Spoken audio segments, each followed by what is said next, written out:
남자한테 빌부터 사는 거 창피하지도 않나?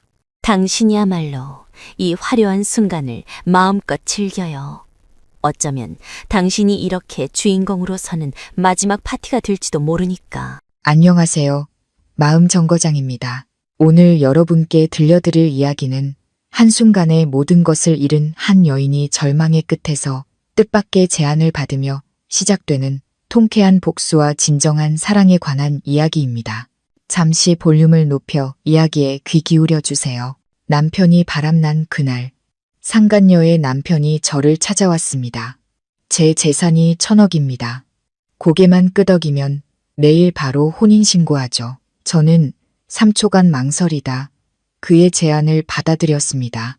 오늘 서울에는 갑작스러운 소나기가 쏟아졌습니다. 덕분에 막바지 여름의 후텁지근한 공기가 조금은 가시는 듯 했지만 제 마음속에서는 이름 모를 불안감의 불씨가 피어오르고 있었습니다. 저는 우리가 10년 동안 힘들게 돈을 모아 장만한 강남의 고급 주상복합 아파트 그 널찍한 주방에 서 있었습니다. 남편 민준이 제게 가장 잘 어울린다고 칭찬했던 부드러운 실크 블라우스를 만지작거렸죠. 식탁 위에는 민준이 가장 좋아하는 음식들로 진수성찬이 차려져 있었습니다. 돼지 등뼈를 푹 고아 만든 묵은지 김치찜, 달콤 짭짤한 소갈비찜, 그리고 우리가 아직 가난했던 시절, 강원도 고향집에서의 추억을 떠올리게 하는 소박한 메밀전까지. 벽시계는 규칙적으로 째깍거렸습니다. 벌써 짧은 바늘이 팔씨를 넘어섰지만 익숙한 도어록 해제음은 들리지 않았습니다. 10년, 한 사람의 인생에 비하면 그리 길지 않은 시간이지만 부부로서 온갖 희로애락을 겪기에는 충분한 시간이었습니다. 꼭 10년 전 오늘 저와 민주는 손을 잡고 결혼식장에 들어섰죠. 그의 주머니에는 변변한 예물 하나 없었고 저는 수많은 부잣집 아들들의 구애를 뿌리치고 가난하지만 야망 있는 건축기사였던 그를 선택했습니다. 지난 10년 저는 그의 든든한 버팀목이 되기 위해 제 삶을 기꺼이 희생했습니다. 우수한 성적으로 졸업한 대학 졸업장도 막 날개를 펴려던 커리어도 모두 접어둔 채 그가 회사 일에만 전념할 수 있도록 삼시세끼 식사와 살림에만 매달렸습니다. 밤굿이 마침내 도어록 소리가 들리며 길었던 상념에서 깨어났습니다. 저는 서둘러 머리를 정돈하고 가장 환한 미소를 지으며 남편을 맞이할 준비를 했습니다. 문이 열리고 민준이 들어섰습니다. 그의 몸에서는 차가운 밤 공기와 함께 등골이 서늘해질 정도의 냉랭함이 느껴졌습니다. 그는 제 눈을 마주치지 않았습니다. 제가 정성껏 꽂아둔 붉은 장미꽃도 이미 식어버린 저녁상도 그의 눈에는 들어오지 않는 듯 했습니다. 민주는 소파에 가방을 던지고 넥타이를 느슨하게 풀더니 피곤함과 짜증이 뒤섞인 표정으로 주저앉았습니다. 제가 조심스럽게 다가가 젖은 재킷을 벗겨주려 하자 그는 제 손을 거칠게 뿌리쳤습니다. 저는 중심을 잃고 휘청이며 하마터면 넘어질 뻔했습니다. 그는 얼음장처럼 차가운 눈빛으로 저를 쏘아보았습니다. 평생을 함께하자던 약속은 온데간데 없었죠. 앉아 할 얘기가 있어. 그의 목소리는 제 가슴을 망치로 내리치는 듯 건조했습니다. 저는 말없이 그의 맞은편에 앉았습니다. 심장이 미친 듯이 뛰기 시작했습니다. 여자의 직감은 곧 거대한 폭풍이 몰아쳐 제가 애써 쌓아 올린 모든 것을 앗아갈 것이라고 경고하고 있었습니다. 민주는 담배에 불을 붙여 깊게 한 모금 빨아들인 뒤 우리 사이의 공간을 희뿌연 연기로 가득 채웠습니다. 그리고는 아무렇지 않게 말했습니다. 우리 이혼하자. 깃털처럼 가벼운 한마디였지만 그 파괴력은 수천 톤의 폭약보다 강력했습니다. 귀가 멍멍해졌습니다. 저는 애써 평정을 유지하며 이유를 물었습니다. 제가 뭘 잘못했는지 아니면 회사에 무슨 힘든 일이 있는지. 민주는 비웃음을 지었습니다. 잔인할 정도로 싸늘한 미소였죠. 잘못한 건 없어. 그냥 이 단조로운 생활이 지겨워졌을 뿐이야. 나한테는 사회적으로 내 얼굴에 빛을 더해줄 수 있는 여자가 필요해. 당신처럼 기름 냄새나 풍기는 가정주부가 아니라. 그는 가방에서 사진 한 뭉치를 꺼내 테이블 위로 던졌습니다. 사진 속에는 민준과 젊고 세련된 여자가 있었습니다. 그들은 고급 레스토랑과 최고급 리조트에서 다정하게 서로를 껴안고 있었습니다. 그 여자는 저도 아는 사람이었습니다. 그의 회사에 비서로 입사한 지 1년쯤 된 유라. 제가 몇 번 마주치고는 싹싹하고 일 잘한다며 순진하게 칭찬까지 했던 여자였습니다. 민주는 제 얼굴을 똑바로 보며 또렷하게 선언했습니다. 유라가 그의 아들을 임신했다고요. 제가 10년 동안 해주지 못한 일을 그녀가 해냈다는 것이었습니다. 그는 엄마와 아이에게 책임을 져야 한다고 했습니다. 자신에게는 대를 이을 아들이 필요했고 유라가 바로 그 자부심을 안겨준 여자라고요. 뜨거운 눈물이 뺨을 타고 흘러내렸습니다. 바쁜 업무와 잦은 출장은 모두 다른 여자와 새로운 가정을 꾸리기 위한 변명이었던 겁니다. 저는 목이 메어 물었습니다. 제 10년의 청춘은 친정 어머니가 주신 금반지까지 팔아가며 당신의 사업 자금을 마련해 주던 날들은 당신이 아파 병원에 입원했을 때 밤새 곁을 지키던 시간들은 대체 무엇이었냐고. 민주는 경멸 가득한 표정으로 손을 내저었습니다. 옛날 얘기 좀 그만해. 당신이 그때 보태준 돈 2배, 3배로 갚아줄게. 그럼 된 거 아니야? 돈 받고 어디든 조용히 사라져. 내 명예와 곧 태어날 내 아이 앞길에 방해되지 말고. 저는 눈앞의 남자를 보았습니다. 한 번도 본 적 없는 사람처럼 낯설었습니다. 순박하고 착했던 지난날의 청년은 어디로 갔을까요? 제 손을 잡고 세상 끝까지 함께 가겠다던 약속은 어디에 있습니까? 돈과 명예는 그를 괴물로 만들어버렸습니다. 조강지처를 헌신짝처럼 버리고 허영과 사치를 뱉는 악마로요. 결혼기념일을 위해 차린 저녁상은 마치 우리의 결혼 생활처럼 차갑게 식어버렸습니다. 씁쓸한 뒷맛만을 남긴 채 창밖에는 여전히 비가 세차게 내렸습니다. 마치 한 남자를 잘못 사랑하고 희생한 한 여자의 운명을 슬퍼하듯 저는 그 자리에 주저앉아 제 심장이 산산조각 나는 소리를 들었습니다. 날카롭고 고통스러운 파편들.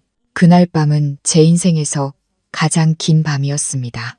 민주는 침실로 들어가 문을 쾅 닫아버렸고 저는 차가운 거실에 홀로 남겨졌습니다. 불도 켜지 않은 채 어둠 속 구석에 웅크리고 앉아 쏟아지는 기억들이 제 마음을 헤집어 놓는 것을 그대로 두었습니다. 그가 들풀로 엮은 반지로 무릎 꿇고 청혼하던 날이 떠올랐습니다. 나중에 성공하면 모든 걸 보상해 주겠다고 했었죠.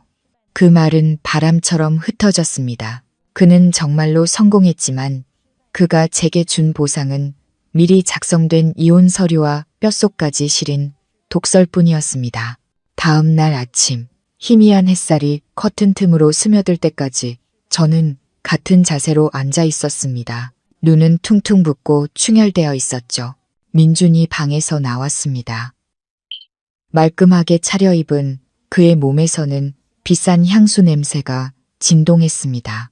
그는 이미 자신의 서명이 끝난 이혼 서류를 테이블 위에 올려놓으며 냉정하게 말했습니다. 빨리 서명해. 법원에 제출해야 하니까. 이번 주 안에 마무리하고 다음 주에 유라랑 결혼식 올릴 거야. 유라 배가 더 불러오기 전에 끝내고 싶어. 성공한 사업가 이미지에 흠집 나면 곤란하거든. 저는 서류를 집어들었습니다. 글자들이 눈앞에서 번지며 춤을 추는 것 같았습니다. 이혼 사유는 성격 차이, 단 3글자로 우리의 10년 세월이 깨끗하게 부정당했습니다. 저는 고개를 들어 민준을 보며 갈라진 목소리로 물었습니다. 저에게 이렇게까지 하는 것에 대해 조금의 후회도 없냐고. 민준은 시계를 보며 초조한 표정을 지었습니다. 후회, 당신 꼴을 좀 봐. 늙고 초라하고 온종일 부엌대기 신세잖아. 당신은 더 이상 내 옆에 설 자격이 없어. 알아서 돈 받고 조용히 물러나.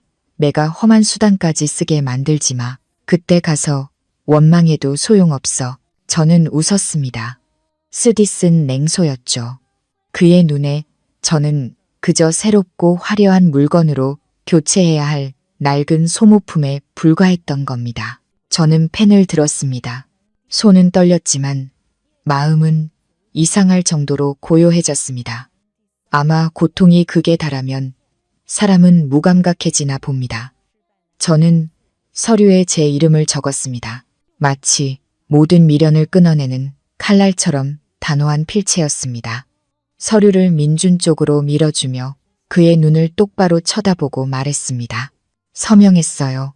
가지고 가요. 이제부터 각자 갈 길 가요. 당신 돈은 한 푼도 필요 없어요. 당신이 주는 돈 역겨워서 받지 못하겠네요. 민주는 서류를 집어들고는 의기양양한 표정을 지었습니다. 그는 비웃으며 말했습니다. 고상한 척은 이 집에서 나가봐야 세상이 얼마나 험한지 알겠지. 나중에 다시 돌아와서 한 푼만 달라고 구걸하지나마. 그 말을 끝으로 그는 뒤도 돌아보지 않고 떠났습니다. 한때 희로애락을 함께했던 아내에게 단 한 번의 눈길도 주지 않은 채 문이 닫히는 소리는 제 인생의 비극적인 한 막이 끝났음을 알리는 소리 같았습니다. 저는 일어나 방으로 들어가 짐을 쌌습니다. 단출한 옷 몇 벌과 오랫동안 옷장 깊숙이 넣어두었던 낡은 회계약 서적, 그리고 고향에 계신 부모님과 함께 찍은 사진 한 장만 챙겼습니다. 민준이 사준 옷, 가방, 보석들은 모두 남겨두었습니다. 그 배신자를 떠올리게 하는 물건은 무엇 하나 가지고 가고 싶지 않았습니다. 캐리어를 끌고 그 호화로운 집을 나설 때 몸은 가벼웠지만 마음은 텅 비어버린 듯 했습니다. 10년의 청춘, 결국 저는 빈손과 상처투성이 마음만을 가진 채 떠나야 했습니다. 저는 택시를 잡아탔습니다. 기사님께 어디든 이곳에서 먼 곳으로 가달라고 부탁했습니다. 붐비는 거리를 달리며 오가는 사람들을 보니 제가 얼마나 외롭고 길 잃은 존재인지 실감났습니다. 부모님 댁으로 돌아갈 용기는 없었습니다. 걱정 끼쳐드리고 싶지 않았고 동네 사람들의 수군거림이 두려웠습니다. 평생을 성실하게 살아오시며 사위 자랑을 입에 달고 사셨던 부모님, 이 사실을 아시면 얼마나 큰 충격을 받으실까요? 저는 기사님께 한적한 공원에 세워달라고 했습니다. 벤치에 앉아 떨어지는 낙엽들을 보니 제 인생도 저렇게 시들어가는 것 같았습니다. 배는 고팠지만 아무것도 넘길 수 없었습니다. 배신당하고 쓰레기처럼 버려졌다는 감정이 머릿속을 떠나지 않았습니다. 제가 뭘 잘못했을까? 남편과 가정을 위해 모든 것을 바쳤는데 왜 하늘은 저에게 이토록 무심한 걸까? 하지만 이내 스스로를 다그쳤습니다. 무너지면 안 돼. 연로하신 부모님도 모셔야 하고 민준에게 보여줘야 해. 당신 없이도 난 잘 살 수 있다고. 오히려 훨씬 더 잘 살 거라고. 생존에 대한 의지가 제 안에서 강하게 솟아올랐습니다. 저는 눈물을 닦고 심호흡을 한 뒤 정신을 가다듬고 일어섰습니다. 인생은 아직 길고 오늘 민준이 제 얼굴에 끼얹은 이 찬물은 제가 정신 차리고 새 삶을 시작하게 할 원동력이 될 것입니다. 공원을 나와 저는 허름한 골목 안쪽에 있는 작은 원룸을 구해 임시 거처로 삼았습니다.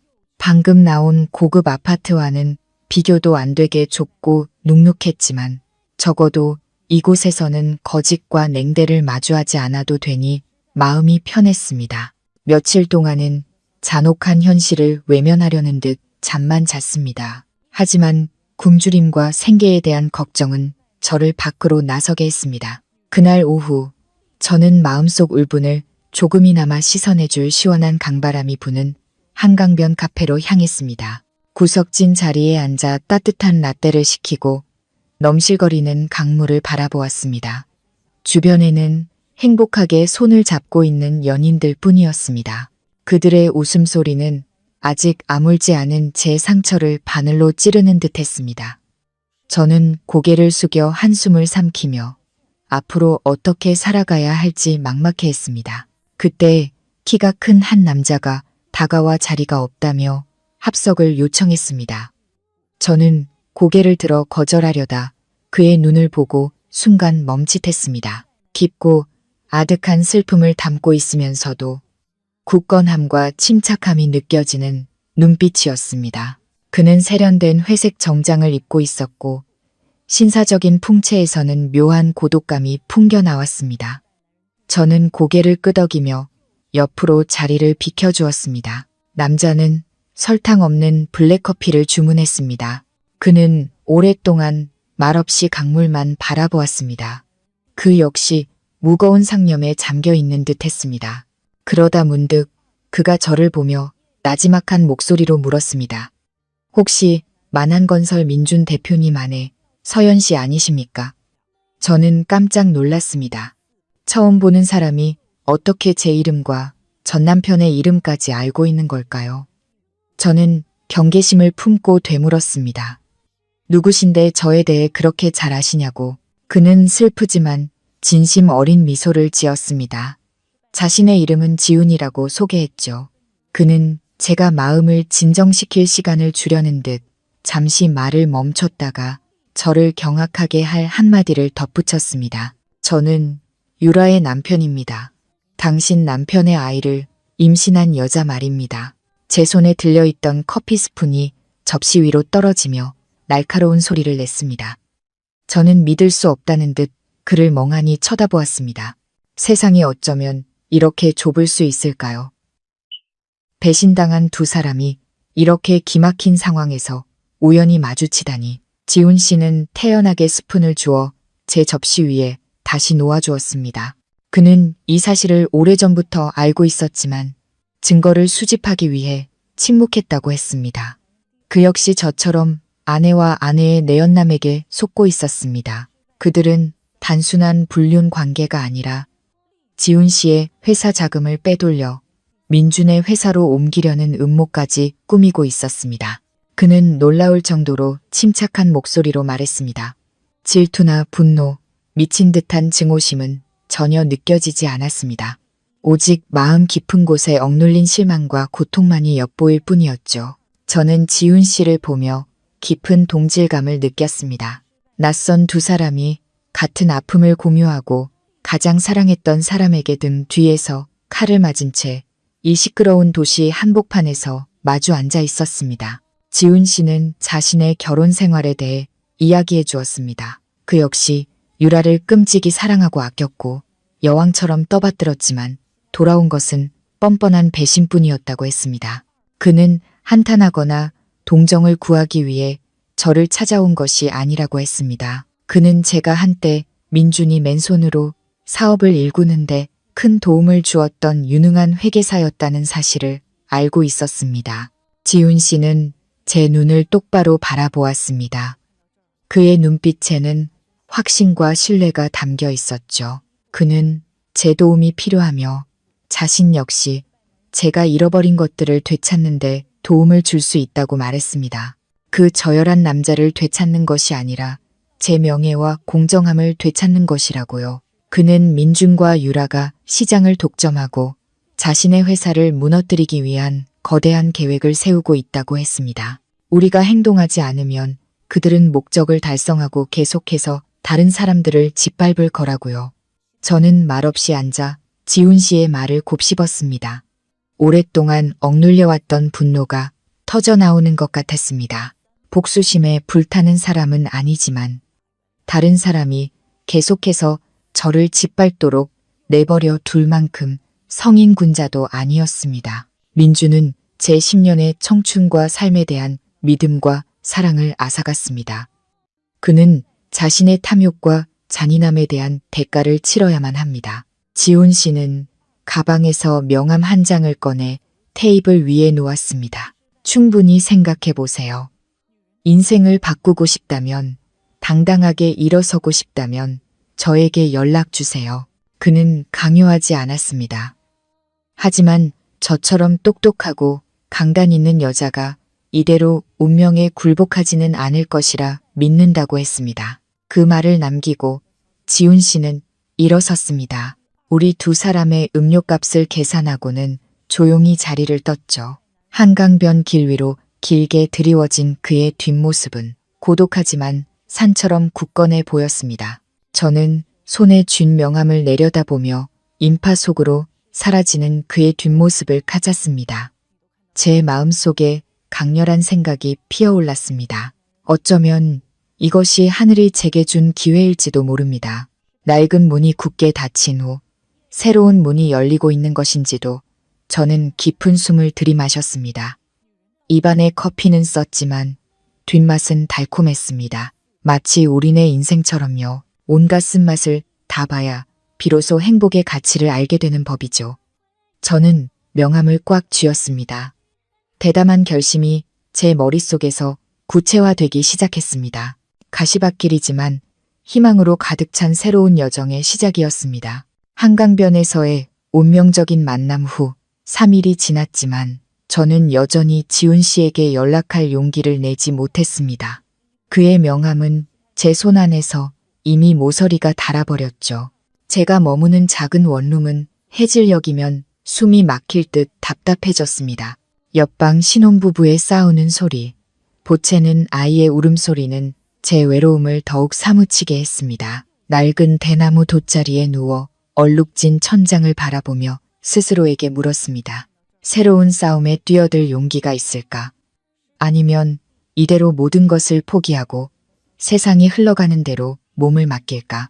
혼란스러운 생각에 잠겨 있을 때 전화벨이 울렸습니다.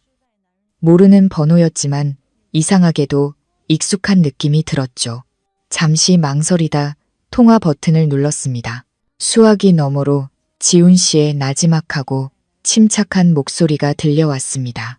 저녁은 먹었는지 건강은 괜찮은지 물었습니다. 그의 절제되고 예의 바른 관심이 제 마음을 따뜻하게 했습니다. 술에 취할 때마다 제게 막말을 퍼붓던 민준과는 너무나도 달랐습니다. 지훈 씨는 내일 아침 도시 외곽의 조용한 레스토랑에서 만나자고 했습니다. 중요하게 논의할 사안이 있다고 했죠. 제 명예뿐만 아니라 거대 그룹의 존폐가 걸린 문제라고요. 다음 날 아침 저는 일찍 일어났습니다. 캐리어에서 가장 단정하게 남아있던 옷을 꺼내 입었습니다. 하얀 셔츠와 검은색 슬랙스. 단순하지만 격식 있는 차림이었죠. 머리를 매만지고 옅은 립스틱을 발라 잠 못 이룬 밤의 초췌함을 가렸습니다. 약속 장소에 도착하니 지훈 씨는 이미 와 있었습니다. 그의 앞에는 두툼한 서류 뭉치가 놓여 있었죠. 저를 보자 그는 자리에서 일어나 의자를 빼주었습니다. 그의 신사적인 행동에 조금 당황했지만 감사한 마음도 들었습니다. 지훈 씨는 서론 없이 바로 본론으로 들어갔습니다. 그는 서류 뭉치를 제 쪽으로 밀며 진지하지만 신뢰 가득한 눈빛으로 말했습니다. 이 서류들을 검토해 주십시오. 그 서류들은 민준이 지훈 씨 회사의 일부 부패한 주주들과 결탁하여 공사 자금을 빼돌리고 유라 명의의 유령 회사로 자금을 세탁한 증거들이었습니다. 그들의 수법은 매우 교묘해서 저처럼 회계에 정통하고 민준의 사업 방식을 잘 아는 사람이 아니면 치명적인 허점을 찾아내기 어려웠습니다. 저는 한 장 한 장 서류를 넘겼습니다. 눈앞에서 숫자들은 춤을 췄고 보면 볼수록 민준의 야심에 소름이 돋았습니다. 제가 집안일에만 몰두하는 동안 그는 저를 언제든 길거리로 내쫓을 준비를 하며 대규모 자산 빼돌리기 계획을 치밀하게 준비해 왔던 겁니다. 분노가 치밀어 올라 목이 메었습니다. 저는 온몸으로 퍼지는 떨림을 억누르기 위해 주먹을 꽉 쥐었습니다. 지훈 씨는 제가 겪고 있을 고통을 이해한다는 듯 제 주먹 쥔 손 위에 자신의 손을 가만히 얹어주었습니다. 마치 힘을 불어넣어 주려는 듯이. 그리고 그는 저를 깜짝 놀라게 할 제안을 했습니다. 자신과 결혼해달라고요. 저는 제 귀를 의심하며 그를 멍하니 쳐다보았습니다. 그는 이것이 일반적인 남녀 간의 사랑에 기반한 결혼이 아니라 우리 두 사람 모두에게 필요한 전략적 제휴라고 설명했습니다. 그는 자신에게 법적으로 정당한 아내, 재물을 관리하고 자금 흐름을 통제하며 무엇보다 민준과 유라의 진짜 얼굴을 폭로할 능력과 신뢰를 갖춘 사람이 필요하다고 했습니다. 그리고 저는 남편에게 버림받은 여자라는 오명 대신 당당한 신분을 얻게 될 것이라고요. 저를 짓밟았던 자들 앞에서 고개를 들 수 있는 경제력과 사회적 지위를 갖게 될 것이라고 했습니다. 지훈 씨는 말했습니다. 서연 씨가 자존심 강한 분이라는 거 압니다. 돈으로 당신을 사려는 게 아닙니다. 단지 우리가 같은 배를 타고 이 폭풍우를 함께 헤쳐나가자는 겁니다. 당신을 전적으로 존중할 것을 약속합니다. 한 집에 살지만 사생활은 철저히 독립적일 겁니다. 모든 일이 해결된 후 그때 당신이 떠나고 싶다면 붙잡지 않겠습니다. 그리고 우리가 함께 다시 일군 자산의 절반을 나누어 드리겠습니다. 그의 제안은 너무나 갑작스러웠지만 동시에 지극히 합리적이고 설득력이 있었습니다. 홍수 속에서 허우적대는 제게 던져진 구명조끼 같았죠. 저는 말없이 생각에 잠겼습니다. 머릿속에는 민준의 의기양양한 얼굴과 유라의 경멸, 어린 비웃음이 떠올랐습니다. 고향에 계신 연로하신 부모님 생각도 났습니다. 딸이 남편에게 쫓겨나 타지에서 비참하게 살고 있다는 사실을 아시면 얼마나 가슴 아파하실까요? 지훈 씨의 제안을 받아들인다면 저는 인생을 다시 시작할 기회를 얻게 됩니다. 민준에게 보여줄 수 있습니다. 당신 없이도 난 잘 살 수 있다고. 아니, 수만 배는 더 잘 살 거라고. 저는 지훈 씨의 눈을 깊이 들여다보았습니다. 거짓을 찾으려 했지만 오직 진실함과 굳건함만이 보일 뿐이었죠. 저는 심호흡을 한 뒤 고개를 끄덕였습니다. 그 순간 저는 제가 가시밭길이지만 더 큰 희망이 있는 새로운 길에 발을 들였음을 직감했습니다. 지훈 씨의 제안을 수락한 후 마음이 한결 가벼워졌지만 동시에 앞으로의 미래에 대한 막연한 불안감도 밀려왔습니다. 가장 먼저 해야 할 일은 민준과의 이혼 절차를 완전히 마무리하고 법적으로 깨끗한 상태에서 새로운 삶을 시작하는 것이었습니다. 서류에 서명은 했지만 법원에 직접 출석하여 조정 절차를 거쳐야 했습니다. 피할 수 없는 과정이었죠. 지훈 씨가 동행해주겠다고 했지만 저는 거절했습니다. 제 과거는 제 손으로 직접 마주하고 싶었습니다. 이 지긋지긋한 인연의 끈을 스스로 끊어내어 제가 정말로 강해졌다는 것을 증명하고 싶었습니다. 법원으로 가는 날 하늘은 제 마음처럼 무겁게 가라앉아 있었습니다. 저는 일찍 도착해 대기석에 조용히 앉아 저처럼 순서를 기다리는 다른 부부들을 바라보았습니다. 누군가는 울고불고 누군가는 시끄럽게 다투고 또 누군가는 저와 민준처럼 등골이 서늘할 정도로 침묵하고 있었습니다. 민준은 유라와 함께 늦게 나타났습니다. 유라는 몸에 딱 붙는 인부복을 입어 부른 배를 과시했고 손에는 번쩍이는 보석들이 가득했습니다. 잔뜩 화장을 했지만 천박함은 가려지지 않았죠. 수수한 옷차림으로 홀로 앉아있는 저를 발견한 유라는 저를 위아래로 훑어보더니 민준에게 무언가 속삭였습니다. 그러자 두 사람은 의기양양하게 킥킥거렸습니다. 민준이 제 앞으로 다가왔습니다. 인사 한마디 없이 그는 턱을 치켜들며 물었습니다. 생각은 잘해봤냐고. 재산 분할을 요구할 거면 미리 말하라고요. 저는 그를 쳐다보았습니다.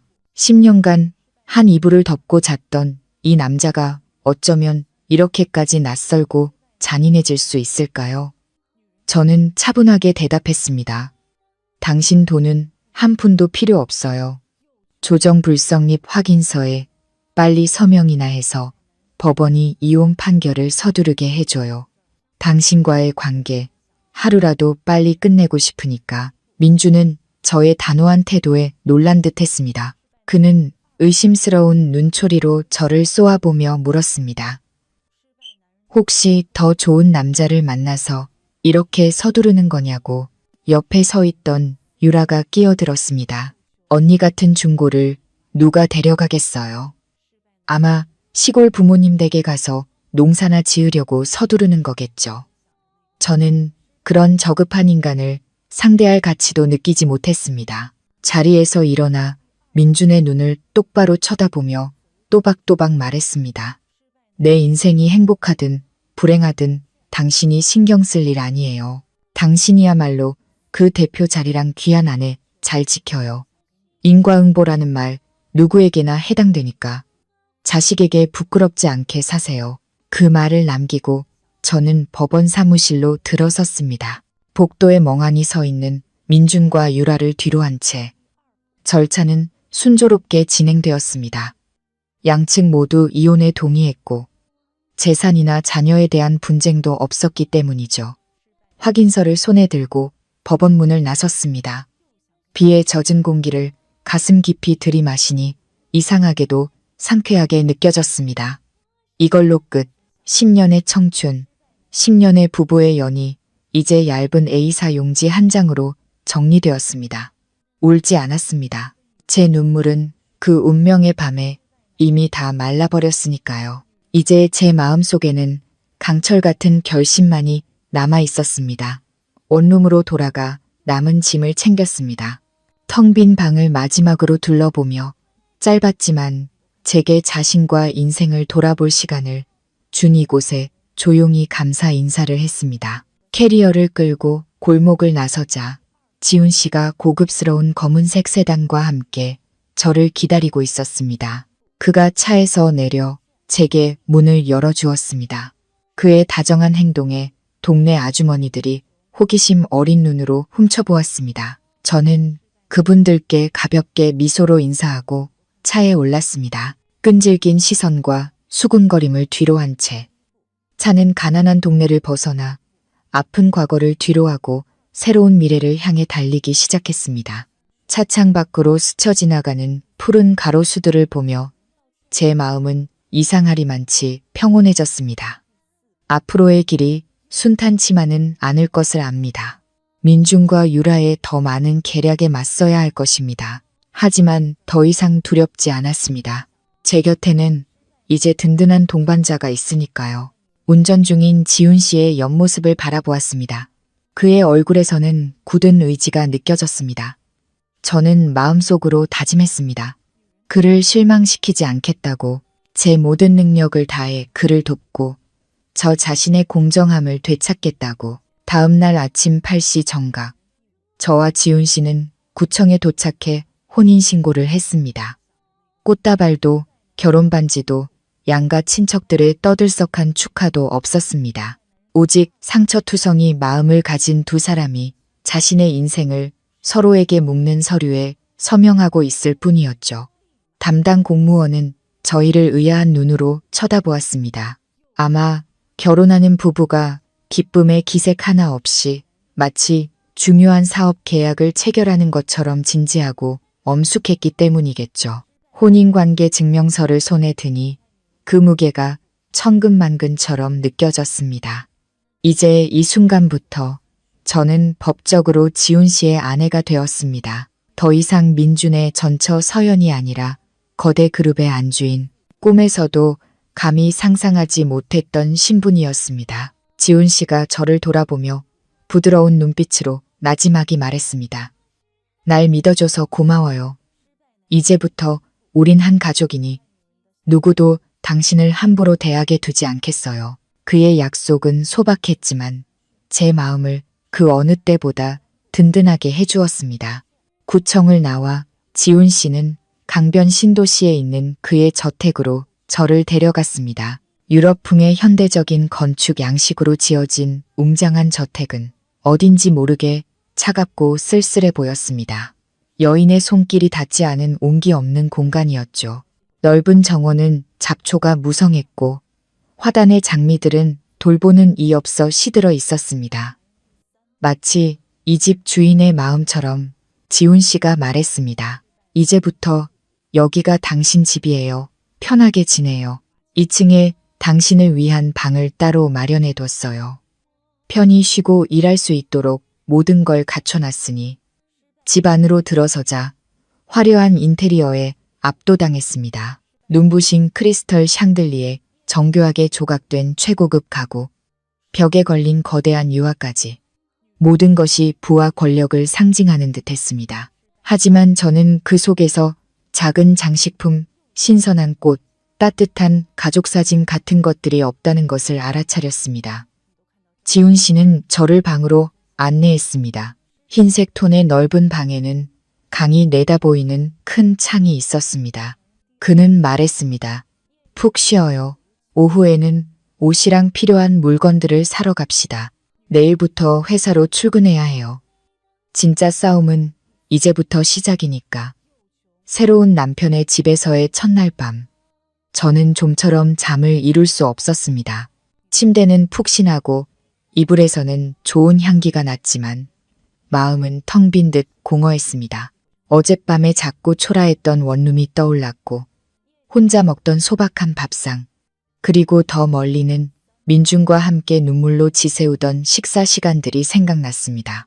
인생은 정말 한 편의 드라마 같습니다. 어제까지만 해도 남편에게 쫓겨난 빈털털이었는데 오늘 저는 새로운 신분으로 호화로운 침대에 누워 있었습니다. 어딘가에서 민준과 유라는 자신들의 승리에 도취해 있겠죠. 그들이 경멸했던 여자가 지금 통쾌한 반격을 준비하고 있다는 사실을 꿈에도 모를 겁니다. 다음 날 아침 저는 일찍 일어나 주방으로 향했습니다. 지훈 씨의 냉장고는 텅 비어 있었습니다. 생수 몇 병과 와인 몇 병이 전부였죠. 저는 쓴웃음을 지었습니다. 혼자 사는 남자는 역시 이런 부분에 서툴구나 싶었습니다. 다행히 쌀과 달걀을 찾아 급하게 따뜻한 달걀죽 2그릇을 끓였습니다. 지훈 씨가 아래층으로 내려왔을 때 주방에서 분주한 제 모습을 보고 놀란 듯 했습니다. 이 집에서 아침 음식 냄새가 나는 건 정말 오랜만이네요. 보통은 커피 한 잔 마시고 바로 출근하거든요. 우리는 함께 아침을 먹었습니다. 많은 대화를 나누진 않았지만 어색했던 공기는 한결 부드러워졌습니다. 식사를 마친 후 저는 지훈 씨가 어제 미리 준비해준 오피스룩으로 갈아입었습니다. 세련된 네이비색 정장은 제 몸매를 돋보이게 했고 같은 톤의 하이힐을 신으니 전혀 다른 사람처럼 보였습니다. 훨씬 더 우아하고 당당하게 거울 속 제 모습을 보니 오랫동안 잃어버렸던 자신감이 눈빛에서 되살아나는 것 같았습니다. 지훈 씨는 저를 보며 만족스럽게 고개를 끄덕였습니다. 아름다워요. 자, 이제 갑시다. 모두에게 당신의 귀환을 보여줄 시간입니다. 저는 깊은 숨을 들이마시고 그를 따라 나섰습니다. 앞으로 닥쳐올 모든 도전에 맞설 준비가 된 채 지훈 씨의 고급 세단은 넓은 도로 위를 부드럽게 미끄러져 황제그룹 본사로 향했습니다. 그의 옆자리에 앉은 저는 긴장감과 함께 벅찬 감정을 느꼈습니다. 눈부신 햇살을 반사하는 푸른 유리벽의 초고층 빌딩이 눈앞에 나타났습니다. 지훈 씨가 오랜 시간 공들여 이룩한 성이었습니다. 로비에 들어서자 직원들이 깍듯하게 인사했습니다. 늘 냉정하던 회장님이 낯선 여자와 함께 나타나자 그들의 눈에는 호기심이 가득했습니다. 지훈 씨는 별다른 소개 없이 비서에게 저를 자신의 사무실로 안내하라고만 했습니다. 회장실은 가장 높은 층에 위치해 있었고 믿을 수 없을 만큼 넓고 세련되게 꾸며져 있었습니다. 이곳에서는 역동적으로 변화하는 도시 전체를 한눈에 내려다볼 수 있었습니다. 지훈 씨는 저를 짙은 갈색 가죽 소파에 앉게 하고 직접 따뜻한 차를 내어주었습니다. 향긋한 연잎차 향이 제 긴장을 풀어주었습니다. 그는 침착하지만 단호한 목소리로 이야기를 시작했습니다. 오늘 우리가 상대해야 할 자들의 실체를 명확히 보여드리겠습니다. 이건 단순한 남녀 간의 애정 문제가 아닙니다. 치밀하게 계획된 악랄한 음모입니다. 지훈 씨가 빔 프로젝터를 켜자 화면에 복잡하게 얽힌 자회사 구조도와 자금 흐름도가 나타났습니다. 그는 익숙한 이름 하나를 가리켰습니다. 민준의 만한 건설. 그는 민준이 유라와 손을 잡고 황제그룹이 진행 중인 수천억 원 규모의 프로젝트에 건설 자재를 납품하는 하청업체라는 명목으로 수많은 유령 회사를 설립했다고 설명했습니다. 그들은 자재 가격을 몇 배로 부풀리고 결산 서류를 조작하여 프로젝트 자금을 빼돌렸습니다. 황제그룹에서 수백억 원을 횡령한 것이죠. 더 끔찍한 것은 그들이 불량 자재를 사용하여 공사 전체의 안전을 위협하고 있다는 사실이었습니다. 만약 사고라도 발생하면 지훈 씨의 명성은 하루아침에 무너지고 그는 법의 심판을 받게 될 것이었습니다. 그 사이 그들은 거액을 챙겨 유유히 사라질 계획이었죠. 저는 지훈 씨의 설명을 들으며 등골이 오싹해졌습니다. 민준이 야심가인 줄은 알았지만 이렇게까지 무모하고 비양심적일 줄은 몰랐습니다. 자신과 내연녀의 배를 불리기 위해 수많은 사람의 목숨을 담보로 삼다니 지훈 씨가 저를 보았습니다. 그의 눈에는 기대감이 가득했습니다. 서연 씨가 민준의 회계 처리 방식을 가장 잘 아는 사람이라는 걸 압니다. 외부인은 발견하기 힘든 재무 보고서의 허점을 찾아낼 수 있을 겁니다. 그들의 죄를 주주총회와 법 앞에서 명백히 밝힐 수 있는 확실한 증거를 찾아주세요.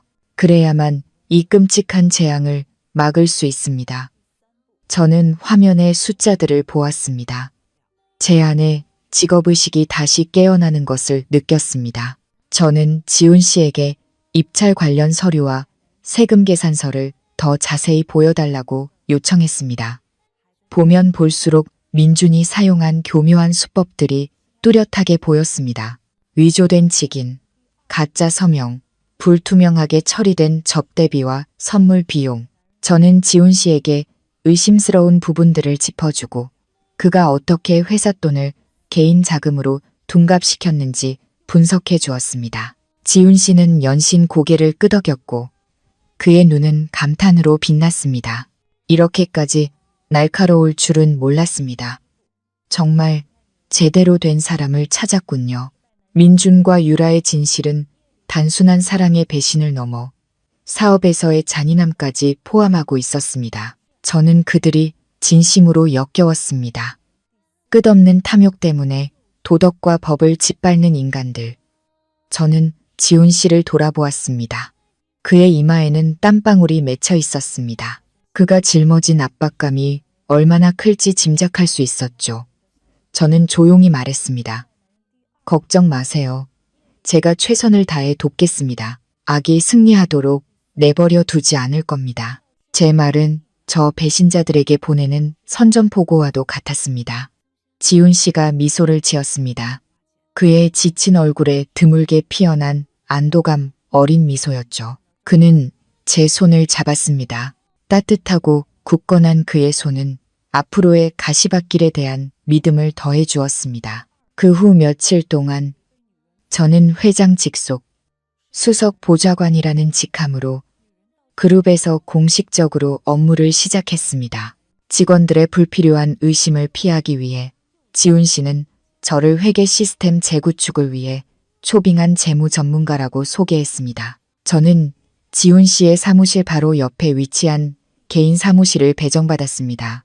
업무에 최대한 집중할 수 있도록 최신 장비가 완비된 곳이었죠. 전문적인 업무 환경에 복귀하자 저는 마치 물 만난 고기처럼 활기를 되찾았습니다.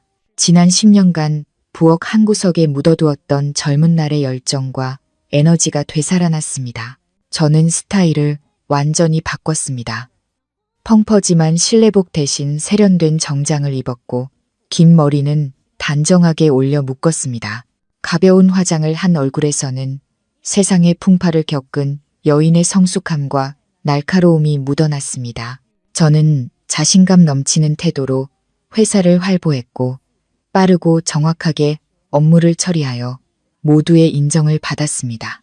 처음에 저와 지훈 씨의 관계를 두고 수군대던 소문들은 점차 사라졌고 대신 제 실력에 대한 존경심이 그 자리를 채웠습니다. 매일 저는 산더미처럼 쌓인 장부와 서류에 파묻혀 지냈습니다. 지난 3년간의 그룹 전체의 재무 시스템을 재검토하고 모든 수입과 지출, 숫자 하나하나를 대조했습니다. 엄청난 꼼꼼함과 인내심이 요구되는 작업이었습니다. 단서를 찾기 위해 회사에서 밤을 새우는 날도 많았습니다.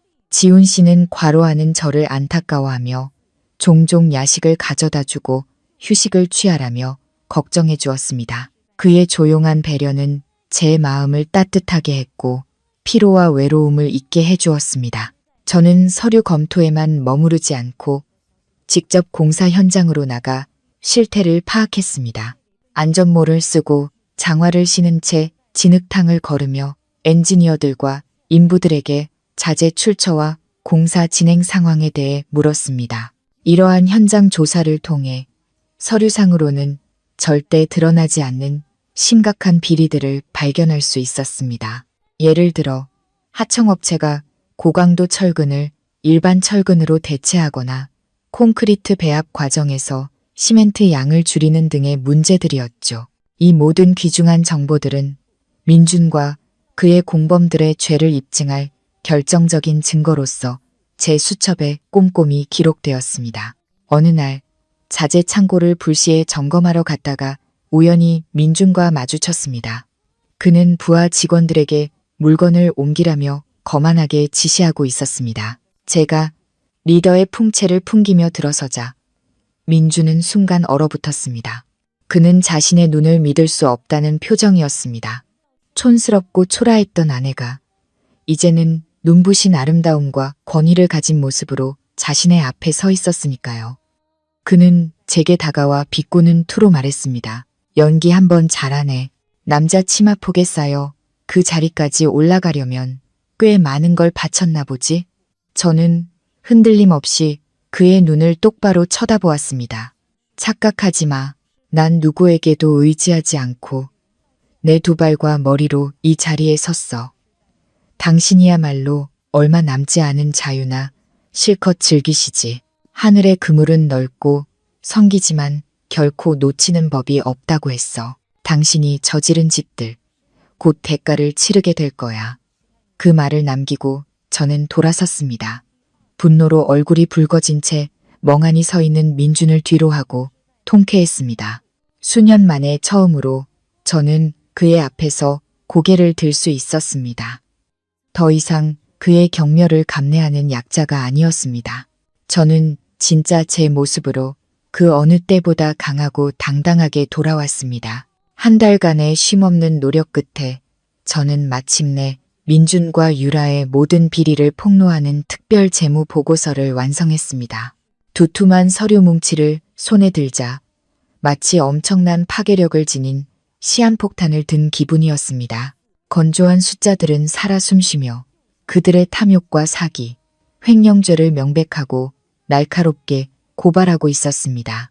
저는 심호흡을 하고 지훈 씨의 사무실 문을 두드렸습니다. 지훈 씨는 서류를 검토하다가 심각한 표정으로 들어서는 저를 보고는 하던 일을 멈추고 결과가 어떠냐고 물었습니다. 저는 서류 뭉치를 책상 위에 내려놓고 한 장씩 넘기며 그에게 보여주었습니다. 그룹의 자금이 어떻게 유라의 유령 회사들로 흘러 들어갔는지, 돈 세탁을 위해 얼마나 많은 중간 단계를 거쳤는지, 그리고 최종적으로 어떻게 민준의 개인 주머니로 들어갔는지를 명확히 짚어주었습니다. 횡령액은 총 수백억 원에 달했습니다. 누구라도 경악할 만한 거액이었죠.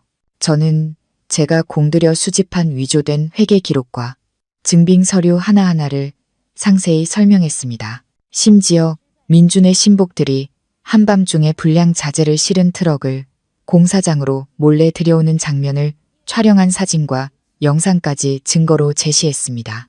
모든 증거는 빈틈없이 들어맞아 범죄자들이 빠져나갈 구멍 없는 완벽한 포위망을 형성했습니다. 지훈 씨는 제 설명에 집중했고 그의 표정은 놀라움에서 분노로 그리고 마침내 저에 대한 깊은 감탄으로 변해갔습니다.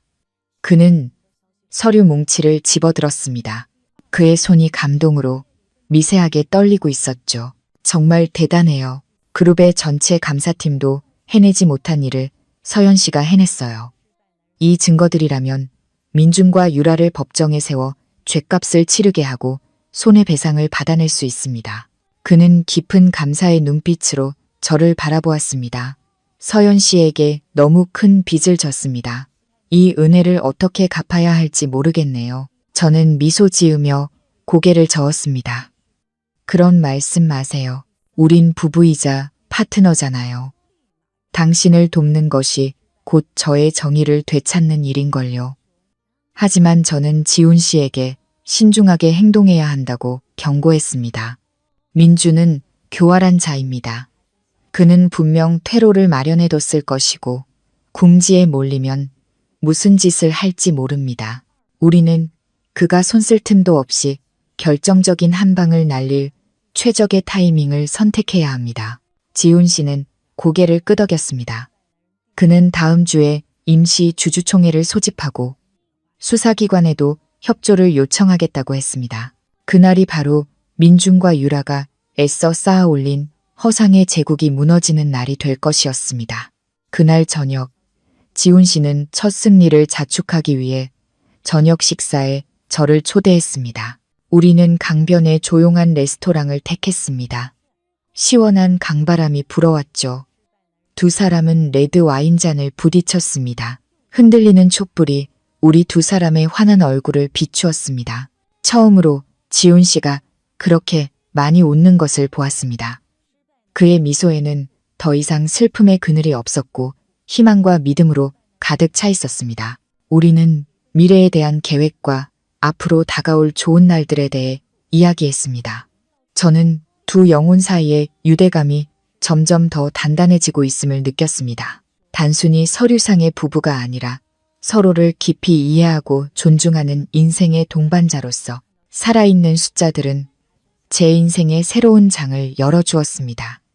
저를 어두운 진창에서 건져내 진실과 정의의 빛으로 이끌어 주었습니다.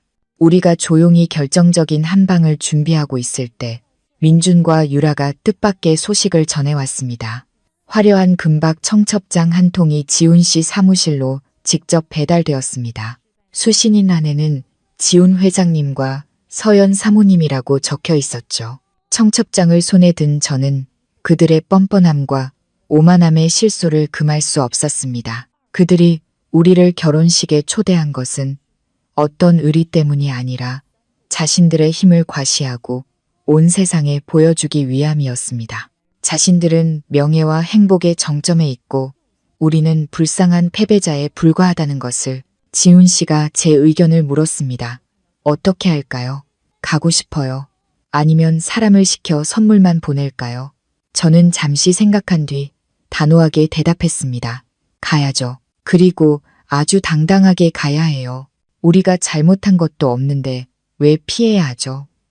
게다가 법의 심판을 받기 전 그 배신자들의 얼굴을 마지막으로 볼 좋은 기회이기도 하고요. 오늘의 서연은 더 이상 과거의 그 나약하고 순종적인 여자가 아니라는 걸 그들에게 똑똑히 보여주고 싶어요. 지훈 씨는 고개를 끄덕였습니다. 그의 눈에는 저의 강인함에 대한 찬사가 담겨 있었습니다. 민준과 유라의 결혼식은 도시에서 가장 호화로운 5성급 호텔에서 열렸습니다. 수천 송이의 수입 장미로 화려하게 장식된 연회장, 입구에 길게 늘어선 슈퍼카 행렬, 하객들은 모두 제게 유력 인사들이었습니다. 저는 와인색의 이브닝 드레스를 골랐습니다. 우아한 디자인은 제 어깨선과 하얀 피부를 돋보이게 했죠. 머리를 높게 올리고 지훈 씨가 선물한 진주 액세서리를 착용했습니다. 저는 이곳의 어떤 사모님에게도 뒤지지 않을 만큼 고혹적이고 기품 있어 보였습니다. 지훈 씨는 세련된 검은색 정장 차림이었습니다. 그가 내민 팔에 제 팔을 걸었습니다. 우리는 수많은 사람의 감탄과 호기심 어린 시선 속에서 연 회장으로 들어섰습니다. 민준과 유라는 입구에서 하객을 맞이하고 있었습니다. 유라는 반짝이는 크리스털이 가득 박힌 웨딩드레스를 입었지만 짙은 화장으로도 임신의 피곤함을 감추지는 못했습니다. 우리가 다가서자 민준의 입가에 걸려있던 미소가 순간 굳어졌습니다. 그는 제가 감히 이곳에 나타날 줄은, 그리고 이렇게 눈부시게 변신했을 줄은 상상도 못했을 겁니다. 그는 저를 뚫어지게 쳐다보았습니다. 그의 눈빛에는 놀라움과 함께 약간의 후회, 그리고 질투와 분노가 뒤섞여 있었습니다. 그는 다가와 거만한 척하며 익숙한 비아냥거림으로 말했습니다. 이야, 전처가 몰라보게 달라졌는데. 역시 팔자가 피니 사람이 달라지는군. 하지만 너무 우쭐대지는 마. 자기 것이 아닌 건 조만간 잃게 마련이니까. 남자한테 빌부터 사는 거 창피하지도 않나? 옆에 서 있던 유라도 거들었습니다. 그녀는 입을 삐죽이며 말했습니다. 지훈 씨도 그냥 재미로 만나는 거겠죠. 누가 언니 같은 사람을 정식 아내로 맞이하겠어요. 주제 파악 좀 하세요. 그 독설 앞에서도 저는 화를 내지 않았습니다. 그저 부드럽지만 의미심장한 미소를 지을 뿐이었죠. 저는 민준의 눈을 똑바로 보며 말했습니다. 걱정해줘서 고마워요. 하지만 난 내 능력으로 살지 남의 남편이나 훔치는 비열한 수단으로 살지는 않아요. 당신이야말로 이 화려한 순간을 마음껏 즐겨요. 어쩌면 당신이 이렇게 주인공으로 서는 마지막 파티가 될지도 모르니까. 제 말에 민준의 얼굴색이 변했습니다. 그가 막 욕설을 퍼부으려던 찰나 지훈 씨가 한 걸음 앞으로 나서 제 앞을 막아섰습니다. 그의 날카로운 눈빛에 민준은 주눅이 들었죠. 우리는 그들을 지나쳐 안으로 들어갔습니다. 뒤에서는 분노와 혼란에 빠진 신혼부부의 모습이 느껴졌습니다. 파티는 시끄럽고 떠들썩한 분위기 속에서 진행되었습니다. 정신없는 음악 소리, 끊임없이 울려 퍼지는 축배의 소리, 민준과 유라는 테이블을 돌며 술을 권했고 두둑한 축의금 봉투와 영혼 없는 아첨을 받으며 환하게 웃었습니다. 저와 지훈 씨는 구석진 테이블에 조용히 앉아 눈앞에서 펼쳐지는 위선적인 연극을 관람했습니다. 저는 중요한 순간이 다가왔음을 직감했습니다. 오늘을 위해 제가 정성껏 준비한 특별한 선물이 곧 전달될 시간이었습니다. 사회자가 신랑 신부를 무대 위로 초대해 케이크를 자르고 샴페인을 따를 때 저는 웨이터에게 신호를 보내 정성스럽게 포장된 작은 선물 상자를 가져오게 했습니다.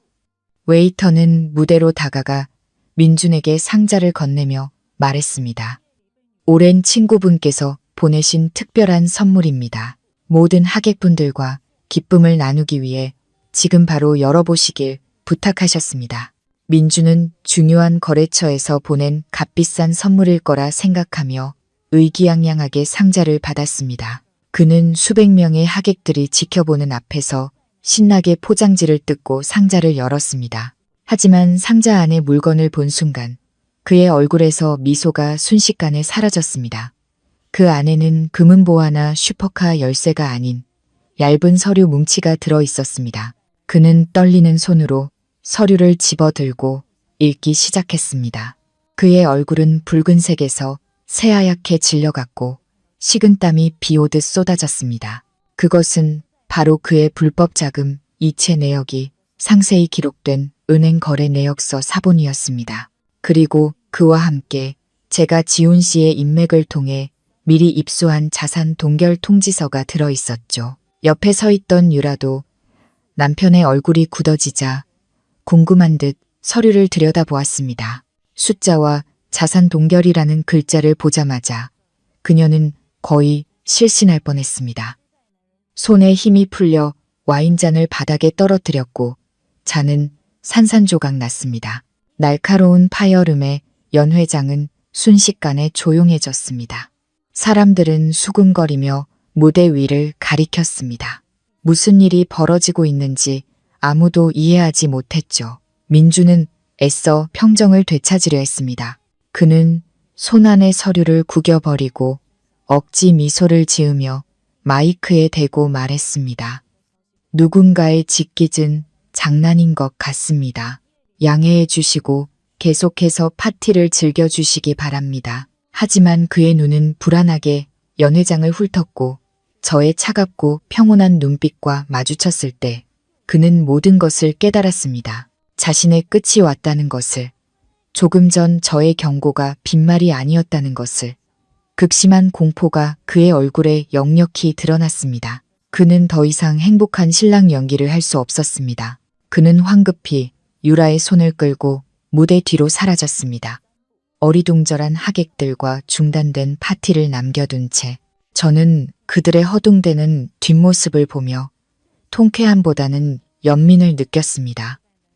탐욕 때문에 스스로 미래를 불태워버린 자들에 대한 연민. 파티가 끝나고 저와 지훈 씨는 여유롭게 자리를 떴습니다.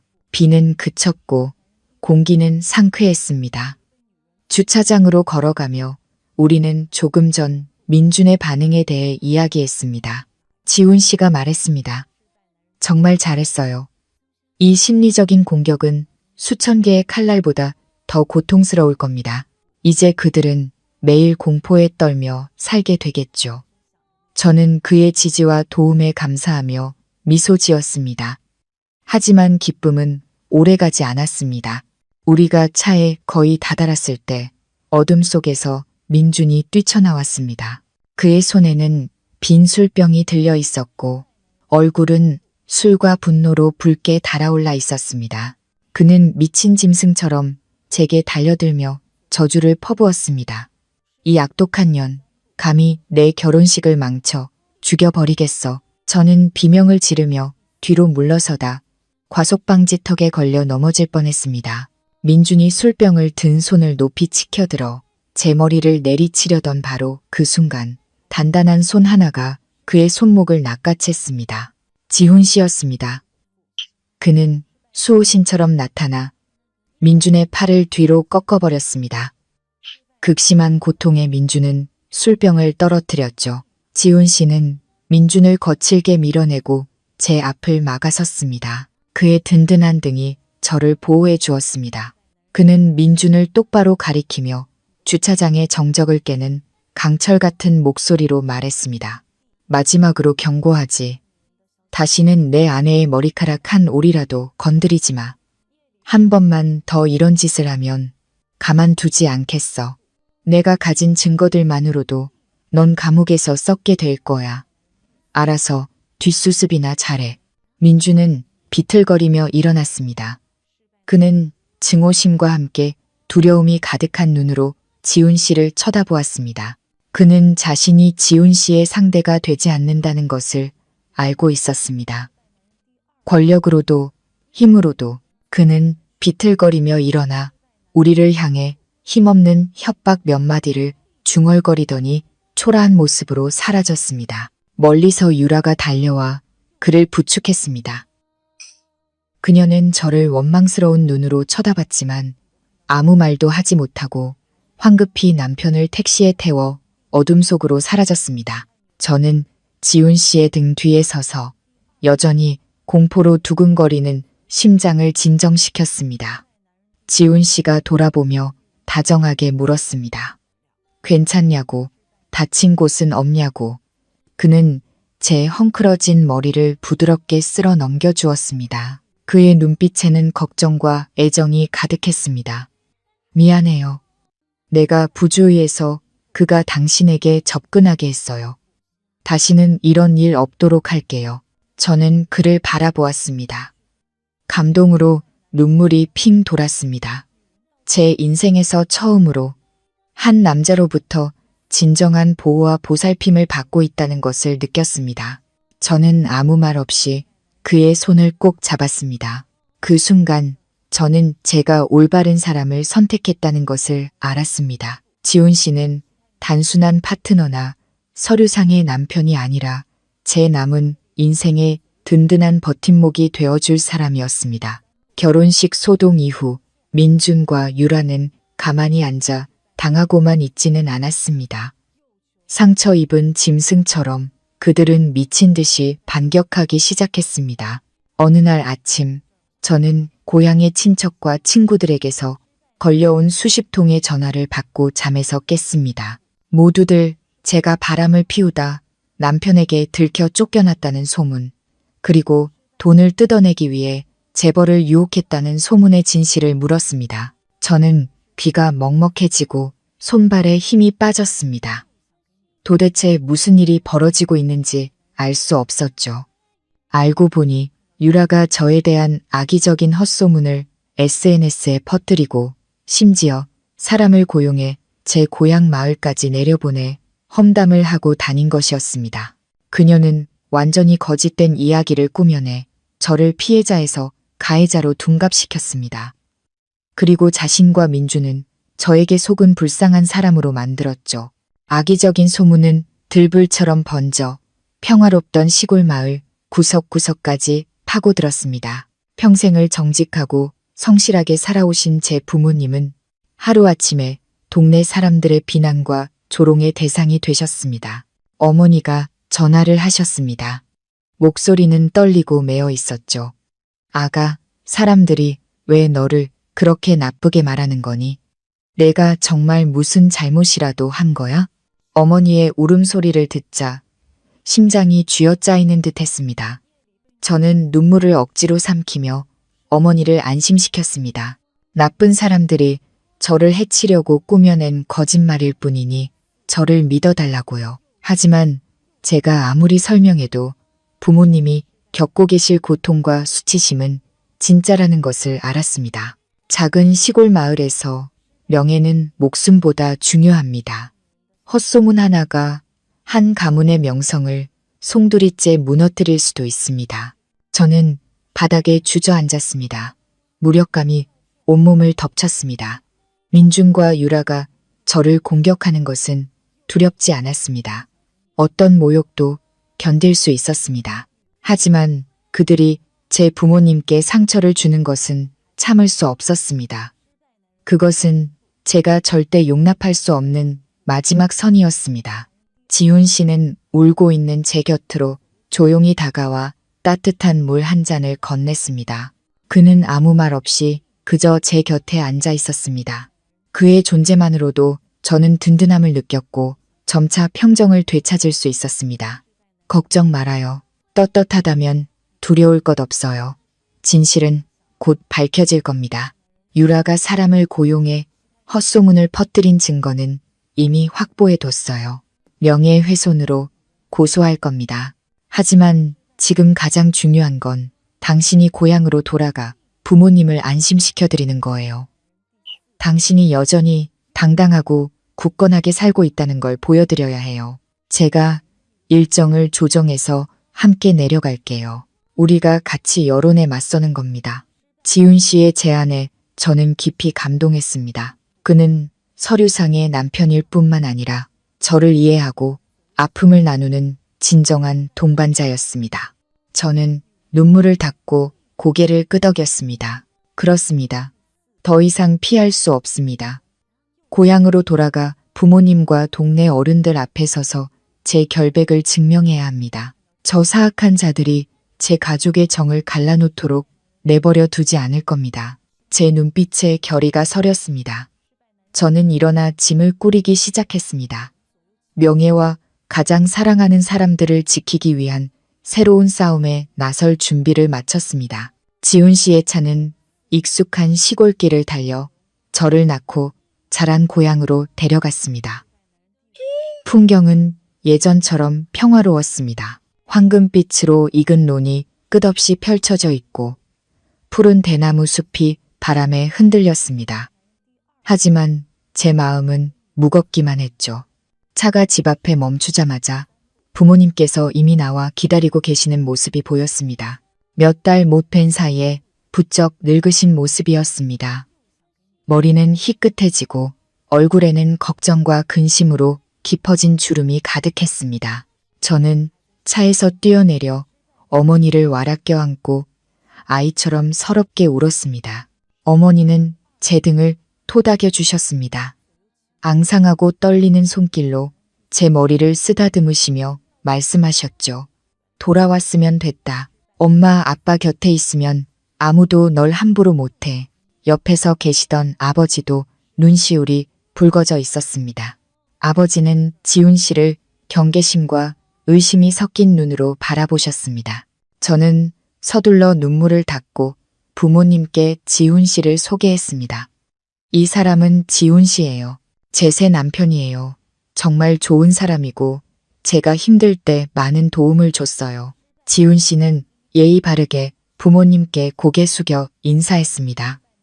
그의 공손하고 진심 어린 태도에 부모님은 조금 놀라셨지만 긴장이 풀어진 듯 보였습니다. 집으로 들어가 지훈 씨에게 차를 대접했습니다. 낯선 고급차를 보고 호기심이 생긴 동네 사람들이 대문 밖으로 몰려와 수군거렸습니다.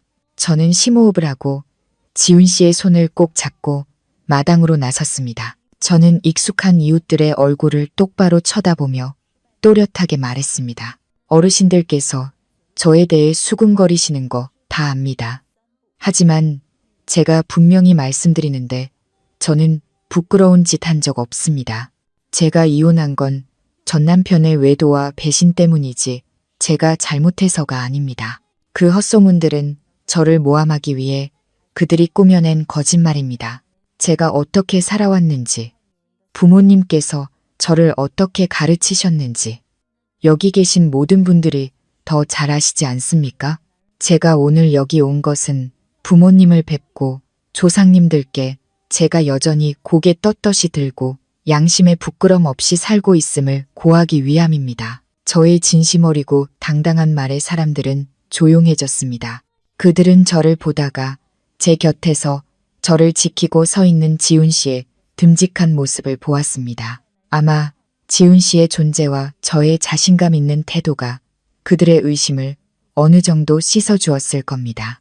나이 지긋한 어르신 한 분이 고개를 끄덕이며 말했습니다. 우리 서연이가 어릴 때부터 얼마나 착하고 바르게 자랐는데 필시 나쁜 놈들한테 당한 걸 거야. 사람들은 하나둘씩 흩어졌고 작은 시골집은 다시 평온을 되찾았습니다. 그날 점심은 이상하리만치 따뜻한 분위기 속에서 진행되었습니다. 어머니는 토종닭을 잡고 제가 가장 좋아하는 토랑국을 끓여주셨습니다. 지훈 씨는 아주 맛있게 식사하며 어머니의 음식 솜씨를 연신 칭찬했고 어머니는 한박 웃음을 지으셨습니다. 다시 웃음을 되찾은 부모님을 보니 제 마음도 천근만근의 짐을 내려놓은 듯 가벼워졌습니다. 아버지는 지훈 씨에게 술잔을 권하며 말씀하셨습니다. 우리 서연이를 자네에게 맡기네. 부디 우리 딸을 아끼고 보듬어주게. 그동안 고생이 많았던 아이야. 지훈 씨는 제 손을 잡고 아버지를 보며 약속했습니다. 아버님, 실망시켜드리지 않겠습니다. 그날 밤 저는 어머니 곁에 누워 잠이 들었습니다. 어머니의 고른 숨소리를 들으니 마음이 평화로워졌습니다. 세상의 모든 풍파가 낡은 창호지 문 밖에서 멈춘 듯 했습니다. 저는 깨달았습니다. 인생이 아무리 우리를 짓밟아도 가족은 언제나 가장 평온한 안식처이며 우리가 다시 일어설 수 있도록 두 팔 벌려 안아주고 힘을 주는 곳이라는 것을 내일이면 저는 다시 도시로 돌아가 싸움을 계속해야 합니다. 하지만 이번에는 혼자가 아닙니다. 제 등 뒤에는 언제나 부모님과 지훈 씨가 있다는 것을 아니까요. 고향에 다녀온 후 저는 한결 가벼워진 마음으로 회사에 복귀했습니다.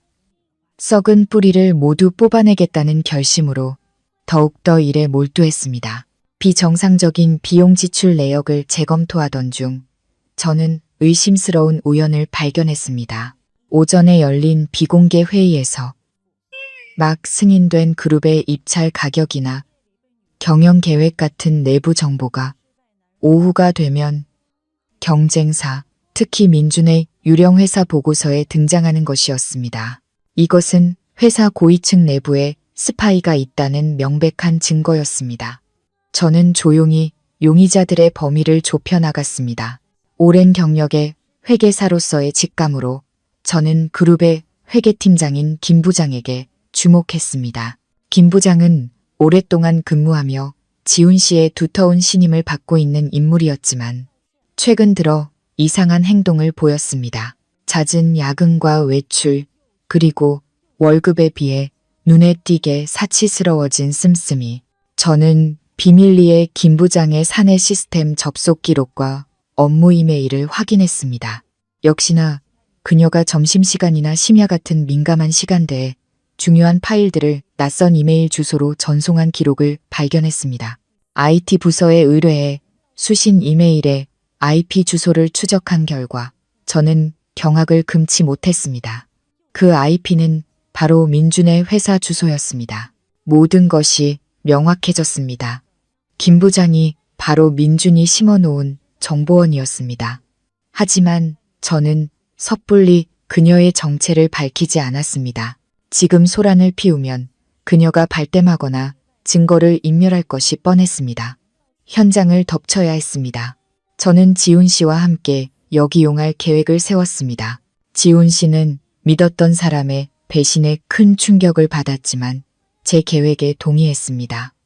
서연 씨 뜻대로 해요. 완벽한 연극이 되도록 협조하겠습니다. 우리는 가짜 전략 회의를 열었습니다. 그 회의에서 지훈 씨는 새로운 신도시 개발 프로젝트 입찰 계획을 발표했습니다. 입찰가는 매우 매력적이었지만 실은 함정이었습니다. 이 프로젝트 관련 자료는 정교하게 만들어져 김 부장을 포함한 소수의 임원에게만 전달되었습니다. 저는 김 부장이 서류를 손에 들었을 때 그녀의 눈이 탐욕으로 빛나는 것을 보았습니다.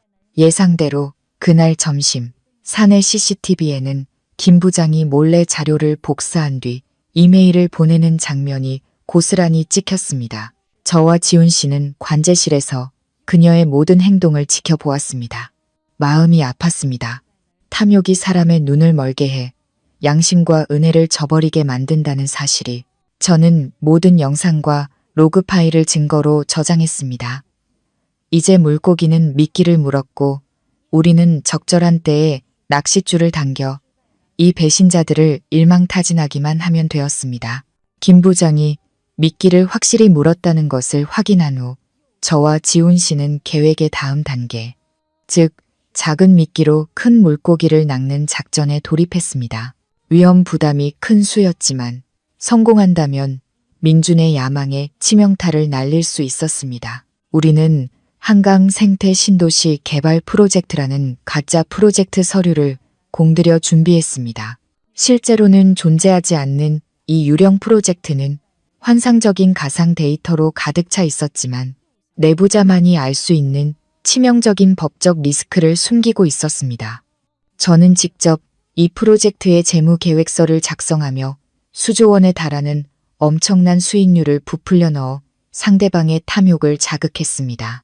동시에 지훈 씨가 자금난에 시달려 프로젝트를 제 시간에 맞추기 위해 급하게 공동투자 파트너를 찾고 있다는 가짜 기밀 정보를 교묘하게 흘렸습니다.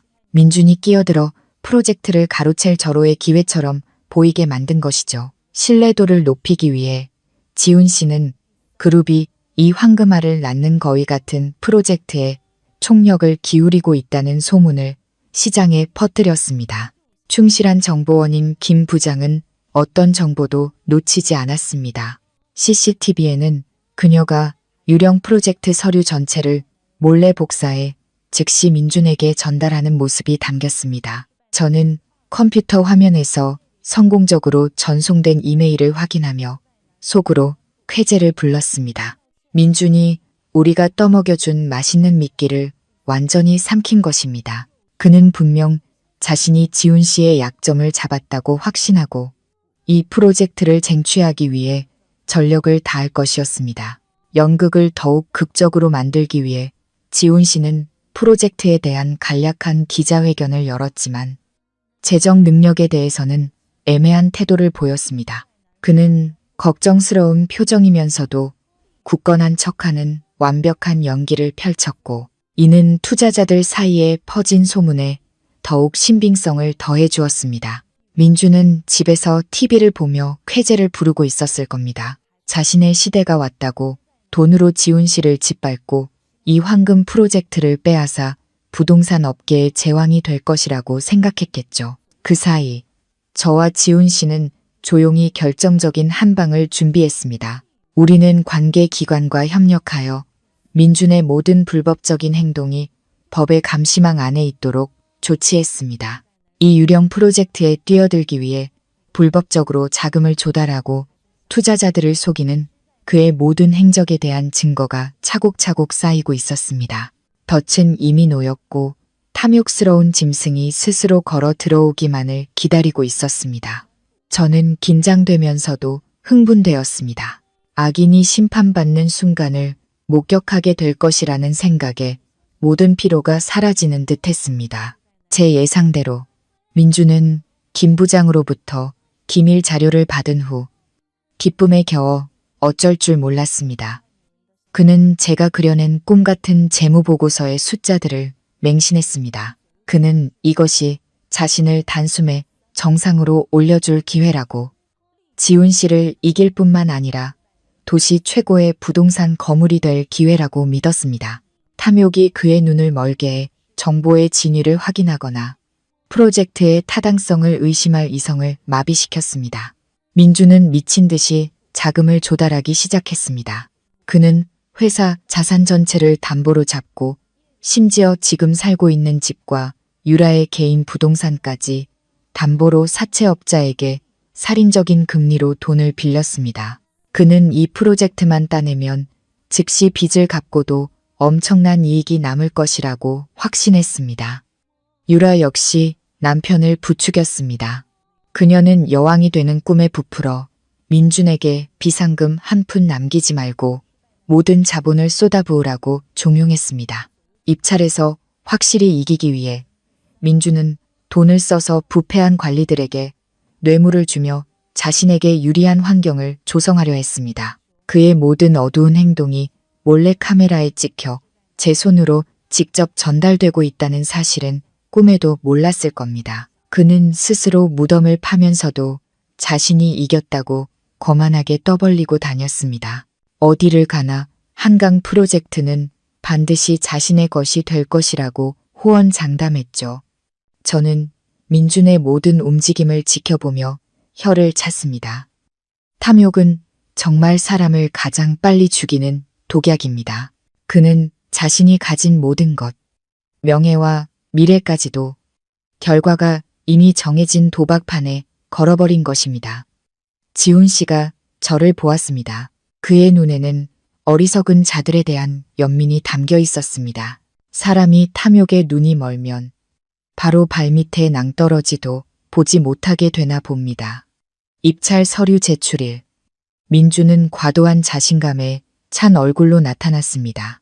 그는 지훈 씨를 곁눈질하며 비웃었습니다. 지훈 씨, 이번엔 은퇴 준비나 단단히 하쇼. 당신 시대는 끝났으니까. 지훈 씨는 그저 담담하게 미소 지으며 대답했습니다. 결과는 끝까지 가봐야 아는 법이죠. 누가 마지막에 웃게 될지 지켜봅시다. 저는 지훈 씨 곁에 서서 민준을 안타까운 눈으로 바라보았습니다. 속으로 생각했죠. 당신의 끝이 곧 다가왔으니 이 헛된 영광이라도 마음껏 즐기시길.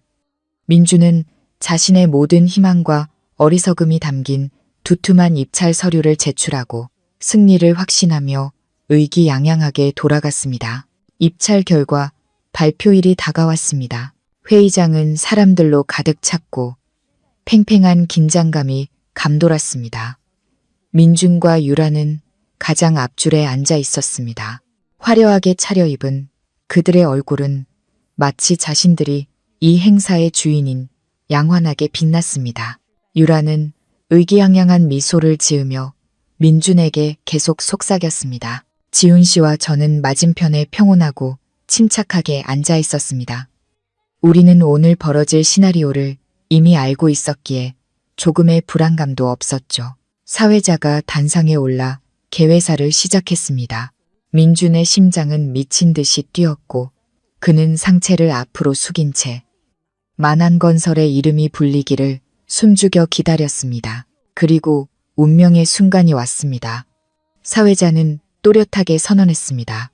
한강 신도시 프로젝트의 낙찰자는 민준의 만안건설이 아닌 해외의 다른 유력 컨소시엄이라고. 회의장은 경악으로 술렁였고 민준은 그 자리에 얼어붙었습니다. 얼굴에 핏기가 완전히 가셨죠. 그는 벌떡 일어나 결과에 부정이 있었다며 소리쳤습니다. 자신이 최고가를 써냈는데 어떻게 질 수 있냐고 울부짖었습니다. 그때서야 사회자는 차분하게 설명했습니다. 만안건설의 서류가 비록 입찰가는 높았지만 재무 능력과 자금 출처의 합법성 규정을 심각하게 위반했다고.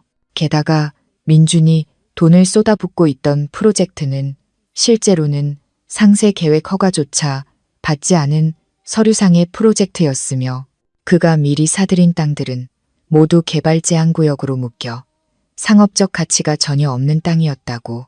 민준은 청천벽력 같은 소리에 의자에 주저앉았습니다. 눈은 뒤집혔고 입은 말을 잇지 못했습니다. 모든 것이 거대한 사기극이었습니다. 땅을 계약하고 자재를 사고 뇌물을 주기 위해 빌린 수백억 원의 돈이 모두 허공으로 사라진 것입니다. 그는 자신이 직접 훔쳐낸 가짜 정보에 속아 쓸모없는 자산을 사들인 것이었습니다. 옆에 앉아있던 유라도 얼굴이 새파랗게 질렸습니다. 그녀는 자신의 여왕의 꿈이 산산조각 났다는 것을, 대신 눈덩이처럼 불어난 빚과 파산의 위기가 눈앞에 닥쳤다는 것을 깨달았습니다. 여기서 끝이 아니었습니다. 행사가 끝나자마자 경제범죄수사팀이 갑자기 회의장에 들이닥쳤습니다. 그들은 사기, 횡령, 탈세, 입찰 방해 등의 혐의로 민준에 대한 긴급 체포영장을 낭독했습니다. 수백 명이 지켜보는 앞에서 차가운 수갑이 민준의 손목에 채워졌습니다. 그는 고개를 푹 숙인 채 누구도 쳐다보지 못했습니다. 처음 들어올 때의 거만함은 온데간데 없는 초라한 모습이었습니다. 유라는 비명을 지르며 남편을 따라가려 했지만 제지당했습니다.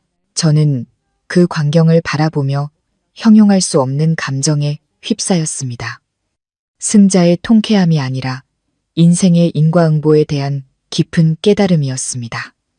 뿌린 대로 거두는 법. 민준은 배신과 탐욕을 뿌렸고 이제 그는 그에 합당한 처벌을 거두고 있었습니다. 지훈 씨가 제 손을 꼭 잡으며 나지막이 말했습니다. 모든 게 끝났어요. 서연 씨, 정의가 실현된 겁니다. 저는 고개를 끄덕였습니다. 눈물이 핑 돌았습니다. 마침내 저의 억울함과 수모가 깨끗이 씻겨 내려가는 순간이었습니다. 우리는 소란스러운 회의장을 뒤로하고 밖으로 나왔습니다. 눈부신 햇살이 우리를 맞이했습니다. 하늘은 그 어느 때보다 푸르렀고 마음은 한없이 가벼웠습니다. 그 충격적인 사건 이후 지훈 씨는 저를 집으로 데려다 주었습니다. 오는 내내 우리 두 사람은 말이 없었습니다. 하지만 그것은 이해와 공감의 침묵이었죠. 집에 도착했을 때는 이미 밤이 깊어 저택은 정적에 잠겨 있었습니다. 저는 지훈 씨가 바로 침실로 가지 않고 서재로 향하는 것을 보았습니다. 은은한 노란 불빛의 스탠드를 켜자 그의 그림자가 벽 위로 길게 드리워졌습니다. 고독하고 무거운 생각에 잠긴 모습, 저는 알 수 있었습니다. 승리했지만 그의 마음속에는 여전히 말로 표현하기 힘든 슬픔이 남아있다는 것을. 결국 민주는 한때 그의 파트너였고 유라는 그가 사랑했던 아내였으니까요. 저는 조용히 주방으로 내려가 인삼차를 끓였습니다. 지훈 씨가 스트레스를 받을 때마다 즐겨 마시던 차였죠. 따뜻하고 진한 인삼향이 공간에 퍼지며 깊은 밤의 냉기를 덜어주었습니다. 저는 찻잔을 들고 서재로 올라가 그의 책상 위에 조용히 내려놓았습니다. 지훈 씨가 고개를 들었습니다. 그의 눈은 수면 부족과 피로로 붉게 충혈되어 있었습니다. 그는 저를 보며 희미하게 미소 짓더니 의자를 당겨 제게 앉으라고 권했습니다. 제가 따뜻한 찻잔을 건네며 말했습니다. 몸 좀 녹이세요. 지난 일은 이제 잊어버려요. 지훈 씨는 찻잔을 받았습니다. 뜨거운 김이 그의 얼굴에 닿자 이마에 주름이 조금 펴지는 듯 했습니다. 그는 차를 한 모금 마시고는 가볍게 한숨을 쉬었습니다. 고마워요. 이 순간 당신이 곁에 없었다면 아마 무너졌을 겁니다. 이번 승리는 값지지만 치른 대가도 너무 크네요. 수년을 공들여 이룩한 것들이 결국 내가 믿었던 사람들의 손에 무너지는 걸 봐야 했으니까요. 우리는 따뜻한 차를 마시며 함께 겪었던 지난 폭풍 같은 날들을 회상했습니다. 저는 민준에게 배신당했을 때의 고통과 빈손으로 집에서 쫓겨났을 때의 절망감에 대해 이야기했습니다. 지훈 씨 역시 아내의 외도를 발견하고 자신의 집에서 느꼈던 고독감에 대해 털어놓았습니다. 역경 속에서 만난 두 개의 동질적인 영혼은 진심과 공감으로 서로를 위로하고 있었습니다. 지훈 씨가 제 손을 잡고 가볍게 쥐었습니다. 그는 제 눈을 깊이 들여다보며 말했습니다. 서연 씨, 우리의 결혼은 처음엔 계약이었고 복수를 위한 협력이었을지 모릅니다. 하지만 우리가 함께 이 모든 것을 겪으면서 당신이 얼마나 멋진 여자인지 깨달았어요. 당신의 강인함, 지혜, 그리고 따뜻한 마음이 저를 사로잡았습니다. 언제부터인지 모르겠지만 당신의 모습이 제 마음속에 깊이 새겨졌어요. 제 심장이 쿵 하고 내려앉는 것을 느꼈습니다. 뺨이 뜨거워졌죠. 지훈 씨의 진심 어린 고백은 오랫동안 메말라 있던 제 영혼을 적시는 시원한 샘물 같았습니다. 저는 고개를 숙이며 작게 대답했습니다. 저도 마찬가지예요. 제게 기댈 곳이 되어주고 다시 일어설 수 있다는 믿음을 주셔서 감사해요. 우리는 더 이상 아무 말도 하지 않았습니다. 그저 조용히 서로의 곁에 앉아 이 드문 평화의 순간을 즐겼습니다. 창밖에는 밝은 달이 떠올라 정원에 은은한 빛을 뿌리고 있었습니다. 저는 알 수 있었습니다. 오늘 밤 이후로 우리 사이는 단순한 동지애가 아닌 더 신성한 감정으로 발전할 것이라는 것을, 인생의 수많은 시련과 역경을 통해 다져진 진정한 부부의 정으로. 그 후 며칠 동안 만한건설 대표의 구속 소식은 모든 신문과 온라인을 도배했습니다. 민주는 사기, 횡령, 탈세, 입찰, 비리, 뇌물 공여 등 수많은 혐의로 기소되어 여론의 중심에 섰습니다. 수사기관은 신속하고 엄정하게 움직였습니다. 유라와 김 부장을 포함한 관련자들을 차례로 소환하여 조사를 진행했습니다. 저와 지훈 씨 역시 증거 제출과 수사 협조를 위해 경찰서에 출석했습니다. 그곳 취조실에서 저는 민준과 다시 마주했습니다. 불과 며칠 못 본 사이에 그는 몰라보게 초췌해져 있었습니다. 머리는 헝클어지고 수염은 덥수룩했으며 잠을 못 자 눈은 오하게 들어가 있었습니다. 제가 들어서는 것을 보자 그의 눈에는 극도의 증오심이 스쳤지만 그 속에는 두려움과 뒤늦은 후회도 섞여 있었습니다. 수사관은 제가 수집한 결정적인 증거들을 제시했습니다. 은행 거래 내역서, 기밀 정보 교환 이메일, 녹음 파일과 몰래카메라 영상, 부인할 수 없는 증거들 앞에서 민주는 고개를 숙이고 모든 혐의를 인정했습니다.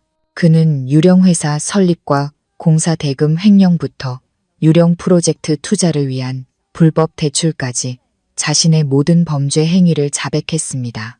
탐욕과 유라의 부추김에 눈이 멀어 빠른 성공을 위해 수단과 방법을 가리지 않았다고 시인했습니다.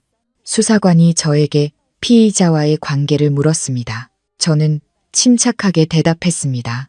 그의 전처이며 내연녀 때문에 그에게 버림받은 사람이라고, 또한 제가 어떻게 그의 비리를 발견하고 이를 막으려 노력했는지 명확하게 진술했습니다.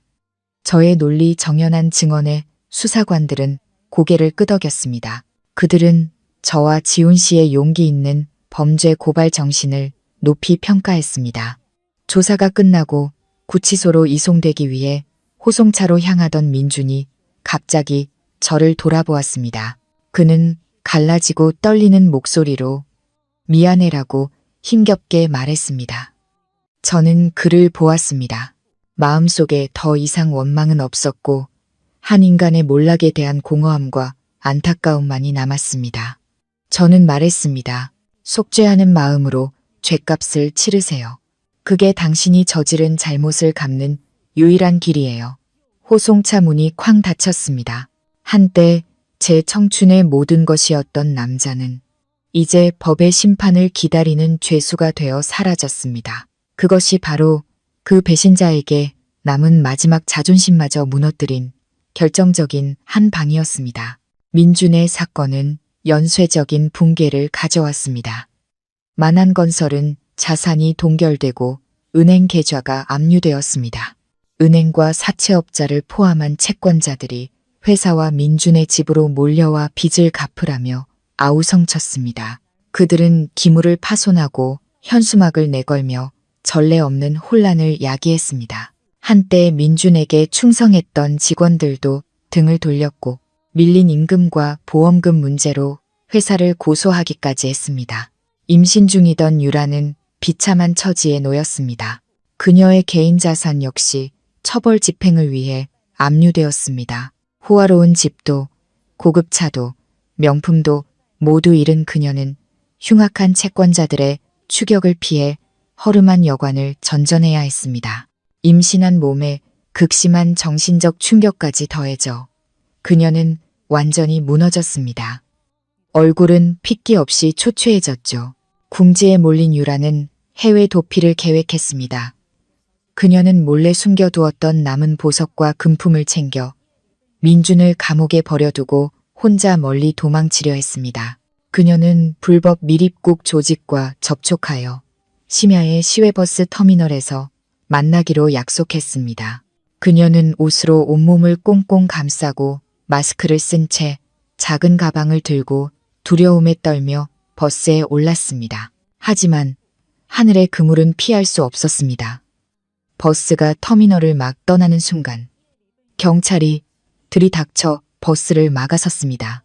유라의 모든 움직임은 이미 수사관들의 감시망 안에 있었던 것입니다. 그녀는 수십억 원 상당의 금품과 함께 현장에서 체포되었습니다. 경찰차의 사이렌 소리가 고요한 밤을 갈랐습니다. 유라는 목숨만 살려달라며 울부짖었지만 모든 것은 너무 늦었습니다. 그녀는 자산은닉 및 범죄 방조 혐의로 경찰서로 연행되었습니다. 유라의 체포 소식은 빠르게 퍼졌습니다.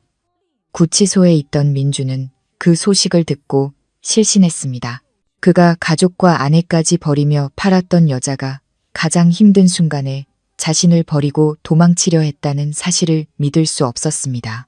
유라의 배신은 그의 심장에 칼을 꽂는 것과 같았습니다. 감옥살이보다 더한 고통이었죠. 그는 차가운 시멘트 바닥에 웅크려 누워 후회의 눈물을 흘렸습니다. 제가 끓여주던 따뜻한 밥과 저의 조용한 희생이 떠올랐지만 모든 것은 돌이킬 수 없는 과거일 뿐이었습니다.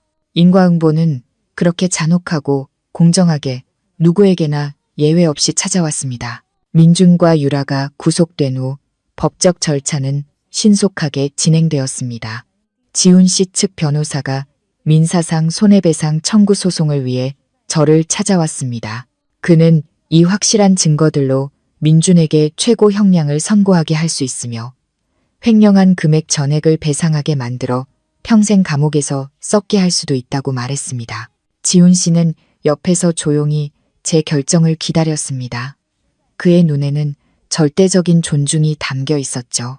저는 두툼한 서류 뭉치를 들고 한 장씩 넘겨보았습니다. 차가운 숫자들과 공소장은 방금 지나온 비극을 다시 상기시켰습니다. 구치소에서 본 민준의 절망적인 눈빛과 체포될 때의 유라의 처절한 울음소리가 떠올랐습니다. 마음이 무겁게 가라앉았습니다. 증오는 독약과 같습니다. 계속 품고 있으면 결국 자기 자신이 먼저 서서히 죽어갈 뿐입니다. 저는 정의를 되찾고 명예를 지키기 위해 싸웠고 이제 그 목적은 달성되었습니다. 굳이 사람을 죽음으로 내몰 필요가 있을까요? 저는 서류 뭉치를 내려놓고 변호사와 지훈 씨를 똑바로 보았습니다. 저는 조용히 말했습니다. 더 이상 소송을 진행하고 싶지 않아요. 그는 이미 모든 것을 잃었어요. 사업, 명예, 가족, 그리고 자유까지 자신이 저지른 실수에 대해 너무나 큰 대가를 치르고 있는 거예요. 법이 그에게 공정한 판결을 내릴 겁니다. 제가 더 개입해서 일을 무겁게 만들고 싶지 않아요. 원한을 원한으로 갚으면 언제 끝이 나겠어요. 그가 뉘우치고 새 삶을 시작할 기회는 남겨주고 싶어요. 변호사는 제 결정에 놀란 듯 했습니다. 그는 동의를 구하듯 지훈 씨를 쳐다보았죠. 지훈 씨가 따뜻하고 이해심 가득한 미소를 지었습니다. 그는 제 손을 잡고 고개를 끄덕이며 말했습니다. 당신의 결정을 지지합니다. 당신의 그 너그러움이 바로 제가 당신을 존경하는 이유입니다. 우리는 이겼어요. 하지만 가장 위대한 승리는 적을 짓밟는 것이 아니라 우리 자신의 마음을 평온하게 지키는 것이니까요. 제 결정은 가명 사유로 수사기관과 법원에 전달되었습니다. 이 소식을 들은 민주는 구치소에서 많이 울었다고 합니다. 그는 변호사를 통해 제게 다시 한번 감사와 사죄의 말을 전해왔습니다. 죗값을 치르고 사회에 복귀하면 반드시 양심적으로 살아 속죄하겠다고 약속했습니다. 저는 그 말을 전해 듣고 안도의 한숨을 내쉬었습니다. 마음속에 있던 무거운 돌덩이를 내려놓은 기분이었습니다. 이제부터 저와 민주는 서로에게 아무런 빚도 없습니다. 각자 자신의 길을 가게 될 것이고 저는 용서가 우리 두 사람 모두에게 평화를 가져다 줄 것이라 믿습니다. 시간은 흘러 모든 풍파는 과거 속으로 멀어졌습니다. 회사의 암적인 존재들을 제거한 후 지훈 씨의 그룹은 그 어느 때보다 견고하게 성장했습니다. 저는 계속해서 그룹에서 일하며 지훈 씨의 가장 든든한 오른팔이 되었습니다. 우리 두 사람의 관계 역시 점점 더 가까워졌습니다. 더 이상 낯선 사람의 거리감은 없었지만 그 미묘한 경계를 깨고 먼저 말을 꺼내는 사람은 아직 없었습니다. 늦가을에 어느 오후 하늘이 티 없이 맑던 날 지훈 씨가 강변에 바람 쐬러 가자고 했습니다. 우리가 마음의 평온을 찾고 싶을 때마다 찾던 곳이었죠. 시원한 강바람이 불어왔습니다. 우리는 익숙한 산책로를 걸으며 유유히 떠다니는 유람선과 하늘을 나는 새들을 바라보았습니다. 평화로운 풍경에 마음이 설렜습니다. 지훈 씨가 갑자기 걸음을 멈추고 저를 돌아보았습니다. 그의 눈빛은 깊고 애정이 가득했습니다. 그는 한참을 망설이다 용기를 내듯 깊은 숨을 들이마시고 말했습니다. 서연 씨, 당신과 함께 지내면서 많은 것을 깨달았어요. 처음 당신에게 결혼을 제안했을 땐 오직 이익과 복수를 위해서였죠. 유라의 배신 이후 제 심장은 이미 죽었다고 생각했습니다. 더 이상 사랑을 믿지 않았어요. 하지만 당신의 부드러움, 강인함, 그리고 너그러움이 제 얼어붙은 심장을 다시 녹여주었고 다시 뛰게 만들었습니다. 저는 숨죽인 채 그의 다음 말을 기다렸습니다. 심장이 미친 듯이 뛰었죠. 지훈 씨는 제 두 손을 잡고 자신의 따뜻한 손 안에 감쌌습니다. 그는 나지막한 목소리로 말을 이어갔습니다. 언제부터인지 모르겠지만 당신의 모습이 제 머릿속을 가득 채웠어요. 매일 아침 눈을 떴을 때 당신을 보고 싶고 당신이 해준 밥을 먹고 싶고 인생의 모든 희로애락을 당신과 함께 나누고 싶어요. 더 이상 서류상의 부부로만 남고 싶지 않아요. 진짜 남편으로서 남은 평생 당신을 돌보고 지켜주고 싶습니다. 그는 재킷 주머니에서 작고 붉은 벨벳 상자를 꺼냈습니다. 그 안에는 심플하지만 세련된 다이아몬드 반지가 있었습니다. 그는 제 눈을 깊이 들여다보며 물었습니다. 나와 다시 한번 결혼해 주겠어요? 하지만 이번에는 다른 어떤 이유도 아닌 오직 사랑을 위해서. 저는 반짝이는 반지를 보다가 제 앞에 진심 어린 얼굴을 보았습니다. 행복의 눈물이 눈가를 적셨습니다. 저는 이 순간을 오랫동안 기다려왔습니다.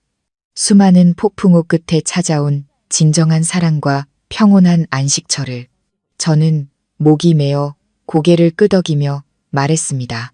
네, 좋아요. 지훈 씨는 제 손가락에 반지를 끼워주고 저를 품에 꼭 안았습니다.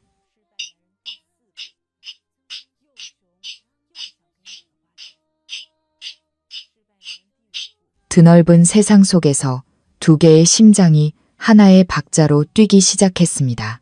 행복한 미래를 약속하며 강변에서의 낭만적인 청혼 후 저와 지훈 씨는 가족과 조상님들께 정식으로 인사드리고 우리의 관계를 공식적으로 알리기 위한 작은 의식을 치르기로 했습니다. 호화로운 레스토랑에서 성대한 파티를 여는 대신 제 고향 집으로 내려가 친척들과 이웃들을 초대해 소박하고 따뜻한 식사 자리를 마련했습니다. 저의 가장 기쁜 날을 저의 본 모습처럼 소박하고 정겹게 보내고 싶었습니다. 그날 부모님의 작은 집은 웃음소리로 가득 찼습니다. 부모님은 기쁨을 감추지 못하셨죠. 두 분은 이른 아침부터 집을 청소하고 음식을 준비하셨습니다. 어머니는 오랫동안 장롱 속에 고이 간직해 두셨던 붉은색 한복을 꺼내 입으셨습니다. 어머니의 얼굴은 환하게 피어났고 행복감에 주름살마저 펴지는 듯 했습니다. 아버지는 분주하게 오가며 젊은이들에게 상을 펴고 천막을 칠하고 지시하셨습니다. 그렇게 기뻐하시는 부모님을 보니 제 마음도 행복으로 가득 찼습니다. 지훈 씨는 차에 선물을 가득 싣고 저를 데리러 왔습니다. 그는 밝은 회색 정장을 입어 아주 멋지고 신사적으로 보였습니다. 집에 도착하자마자 그는 소매를 걷어붙이고 다른 사람들과 함께 부엌일을 도왔습니다. 능숙하게 고기를 썰고 채소를 다듬는 모습에 모두가 감탄했습니다.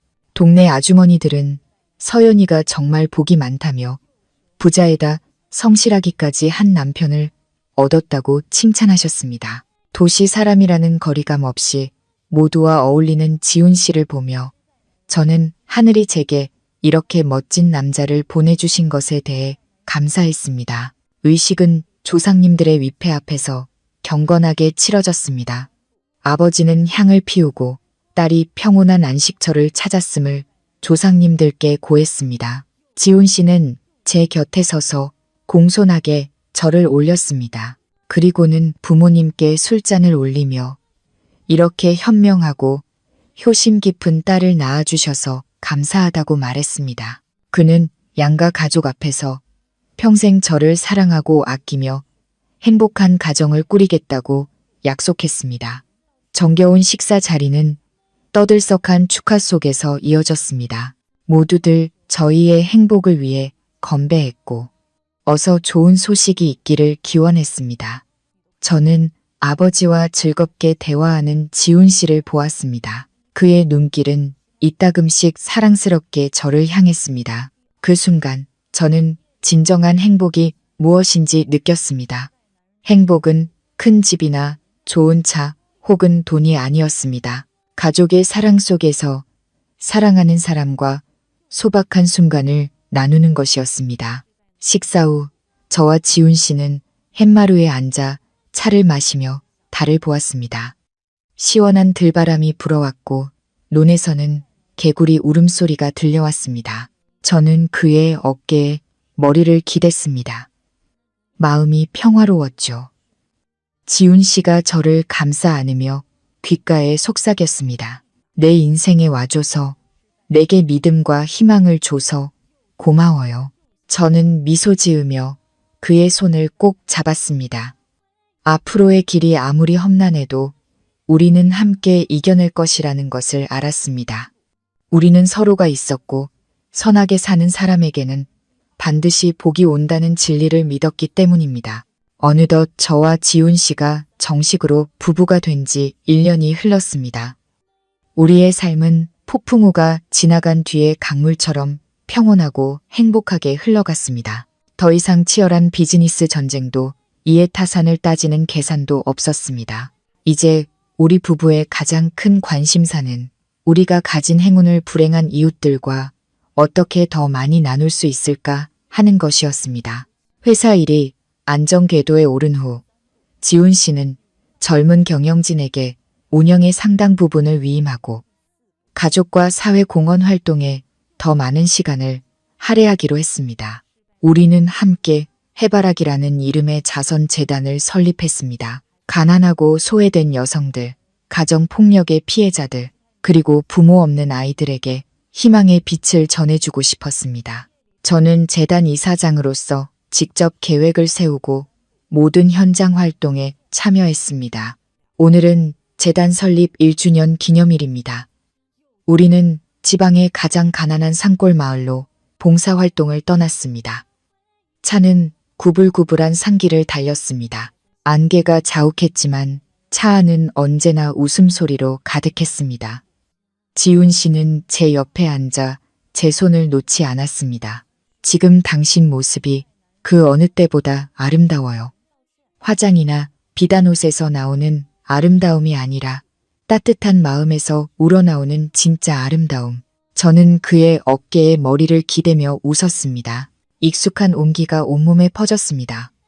마을에 도착하자 주민들이 우리를 따뜻하게 맞아주었습니다. 얇은 옷을 입은 아이들이 몰려와 우리를 둘러쌌습니다. 그들의 순수한 눈망울은 아침 이슬처럼 맑았습니다. 우리는 주민들에게 쌀, 소금, 이불 같은 생필품과 가난하지만 학업이 우수한 학생들을 위한 장학금을 전달했습니다. 고단한 어머니, 할머니들의 얼굴에 피어나는 환한 미소를 보며 제 마음도 뭉클해졌습니다. 저는 깨달았습니다. 주는 것이 곧 받는 것이라는 것을. 그리고 남을 돕는 기쁨이 무언가를 소유하는 기쁨보다 수천 배는 더 크다는 것을. 그곳에서 저는 란이라는 이름의 젊은 여성을 만났습니다. 그녀의 처지는 과거의 저와 똑같았습니다. 임신한 몸으로 남편에게 버림받고 낡은 오두막에서 늙은 어머니에게 의지해 살고 있었죠. 란을 보니 가장 어둡고 힘들었던 시절의 제 모습이 보였습니다. 저는 그녀에게 다가가 거친 손을 잡고 제 인생 이야기를 들려주었습니다. 저는 그녀에게 강해져야 한다고, 절대 희망을 버리지 말라고 격려했습니다. 하늘은 스스로 돕는 자를 돕는다고요. 저는 그녀가 다시 일어설 수 있도록 작은 사업, 자금을 지원하겠다고 약속했습니다. 란은 저를 끌어안고 감사와 믿음의 눈물을 쏟아냈습니다. 늦은 오후, 붉은 노을이 하늘 한쪽을 물들일 때 저와 지훈 씨는 산골집 폼마루에 앉아 웅장한 산의 풍경을 바라보았습니다. 시원한 산바람이 풀과 꽃향기를 실어왔습니다. 지훈 씨가 뒤에서 저를 안으며 제 어깨에 턱을 가볍게 기댔습니다. 그가 귓가에 속삭였습니다. 보여요? 우리가 사랑하고 나눌 줄 알 때 이 세상이 얼마나 아름다운지. 저는 고개를 끄덕였습니다. 마음은 충만함으로 가득 찼습니다. 민준과 유라가 생각났습니다. 민준은 20년형을, 유라는 범죄 방조 및 자산은닉 혐의로 7년형을 선고받았다고 들었습니다. 그들은 차가운 감옥 안에서 자신들의 잘못에 대한 대가를 치르고 있습니다. 더 이상 통쾌함이나 원망은 없었고 탐욕 때문에 모든 것을 잃어버린 인생에 대한 연민만이 남았습니다. 인생은 공평합니다. 뿌린 대로 거두는 법, 그것은 영원히 변치 않는 진리입니다. 세월은 흘러 우리 머리에도 서리가 내리기 시작했습니다. 하지만 서로를 향한 우리의 사랑은 처음처럼 변함없었고 오히려 더 깊고 애틋해졌습니다. 우리는 함께 늙어가며 텃밭을 가꾸고 닭을 키우고 회사 직원들의 아이들이 자라 성공하는 모습을 지켜보았습니다. 매일 오후 손을 잡고 강변을 산책하는 노부부의 모습은 주위 사람들에게 사랑과 행복의 아름다운 상징이 되었습니다. 제 인생 이야기는 여기서 끝을 맺습니다. 선량하게, 그리고 자신의 품위를 지키며 살아온 사람들을 위한 행복한 결말입니다. 저는 세상의 모든 여성분들께 이 말을 전하고 싶습니다. 인생이 당신을 벼랑 끝으로 내몰고 배신과 상처로 얼룩지더라도 부디 강하게 일어서서 당당하게 살아가세요. 어둡고 긴 터널의 끝에는 언제나 희망의 빛이 있으며 자신과 인간의 가치를 존중하는 사람에게 행복은 반드시 미소 짓는다는 것을 믿으세요. 언제나 태양을 향해 피어나는 해바라기처럼 가장 좋은 것들을 향해 살아가세요. 모든 사람의 인생은 한 권의 책과 같습니다. 눈물로 얼룩진 슬픈 페이지도 있지만 눈부시게 빛나는 행복한 결말도 있습니다. 저와 지훈 씨, 그리고 민준과 유라의 이야기는 바로 인생의 인과응보에 대한 가장 생생한 증거입니다. 이 모든 일을 겪으며 제가 깨달은 것은 다음과 같습니다. 첫째, 절대 자신에 대한 믿음을 잃지 마세요. 막다른 길에 몰렸을 때 그것은 끝이 아니라 더 강하게 튀어오를 기회입니다. 둘째, 가장 통쾌한 복수는 적에게 고통을 주는 것이 아니라 당신이 그들보다 수천 배 더 행복하고 성공적으로 사는 모습을 보여주는 것입니다. 그리고 그보다 더 고귀한 것은 용서입니다. 증오의 족쇄로부터 자기 자신을 해방시키기 위한 용서. 셋째, 가족과 부부의 정은 가장 신성한 가치입니다.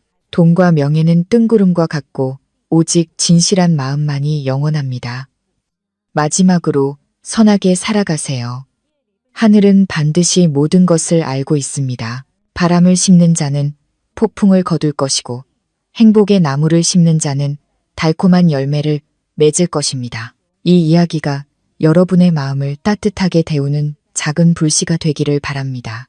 그리고 여러분이 자신만의 진정한 행복을 찾아가는 여정에 굳건한 믿음을 더해주기를 바랍니다.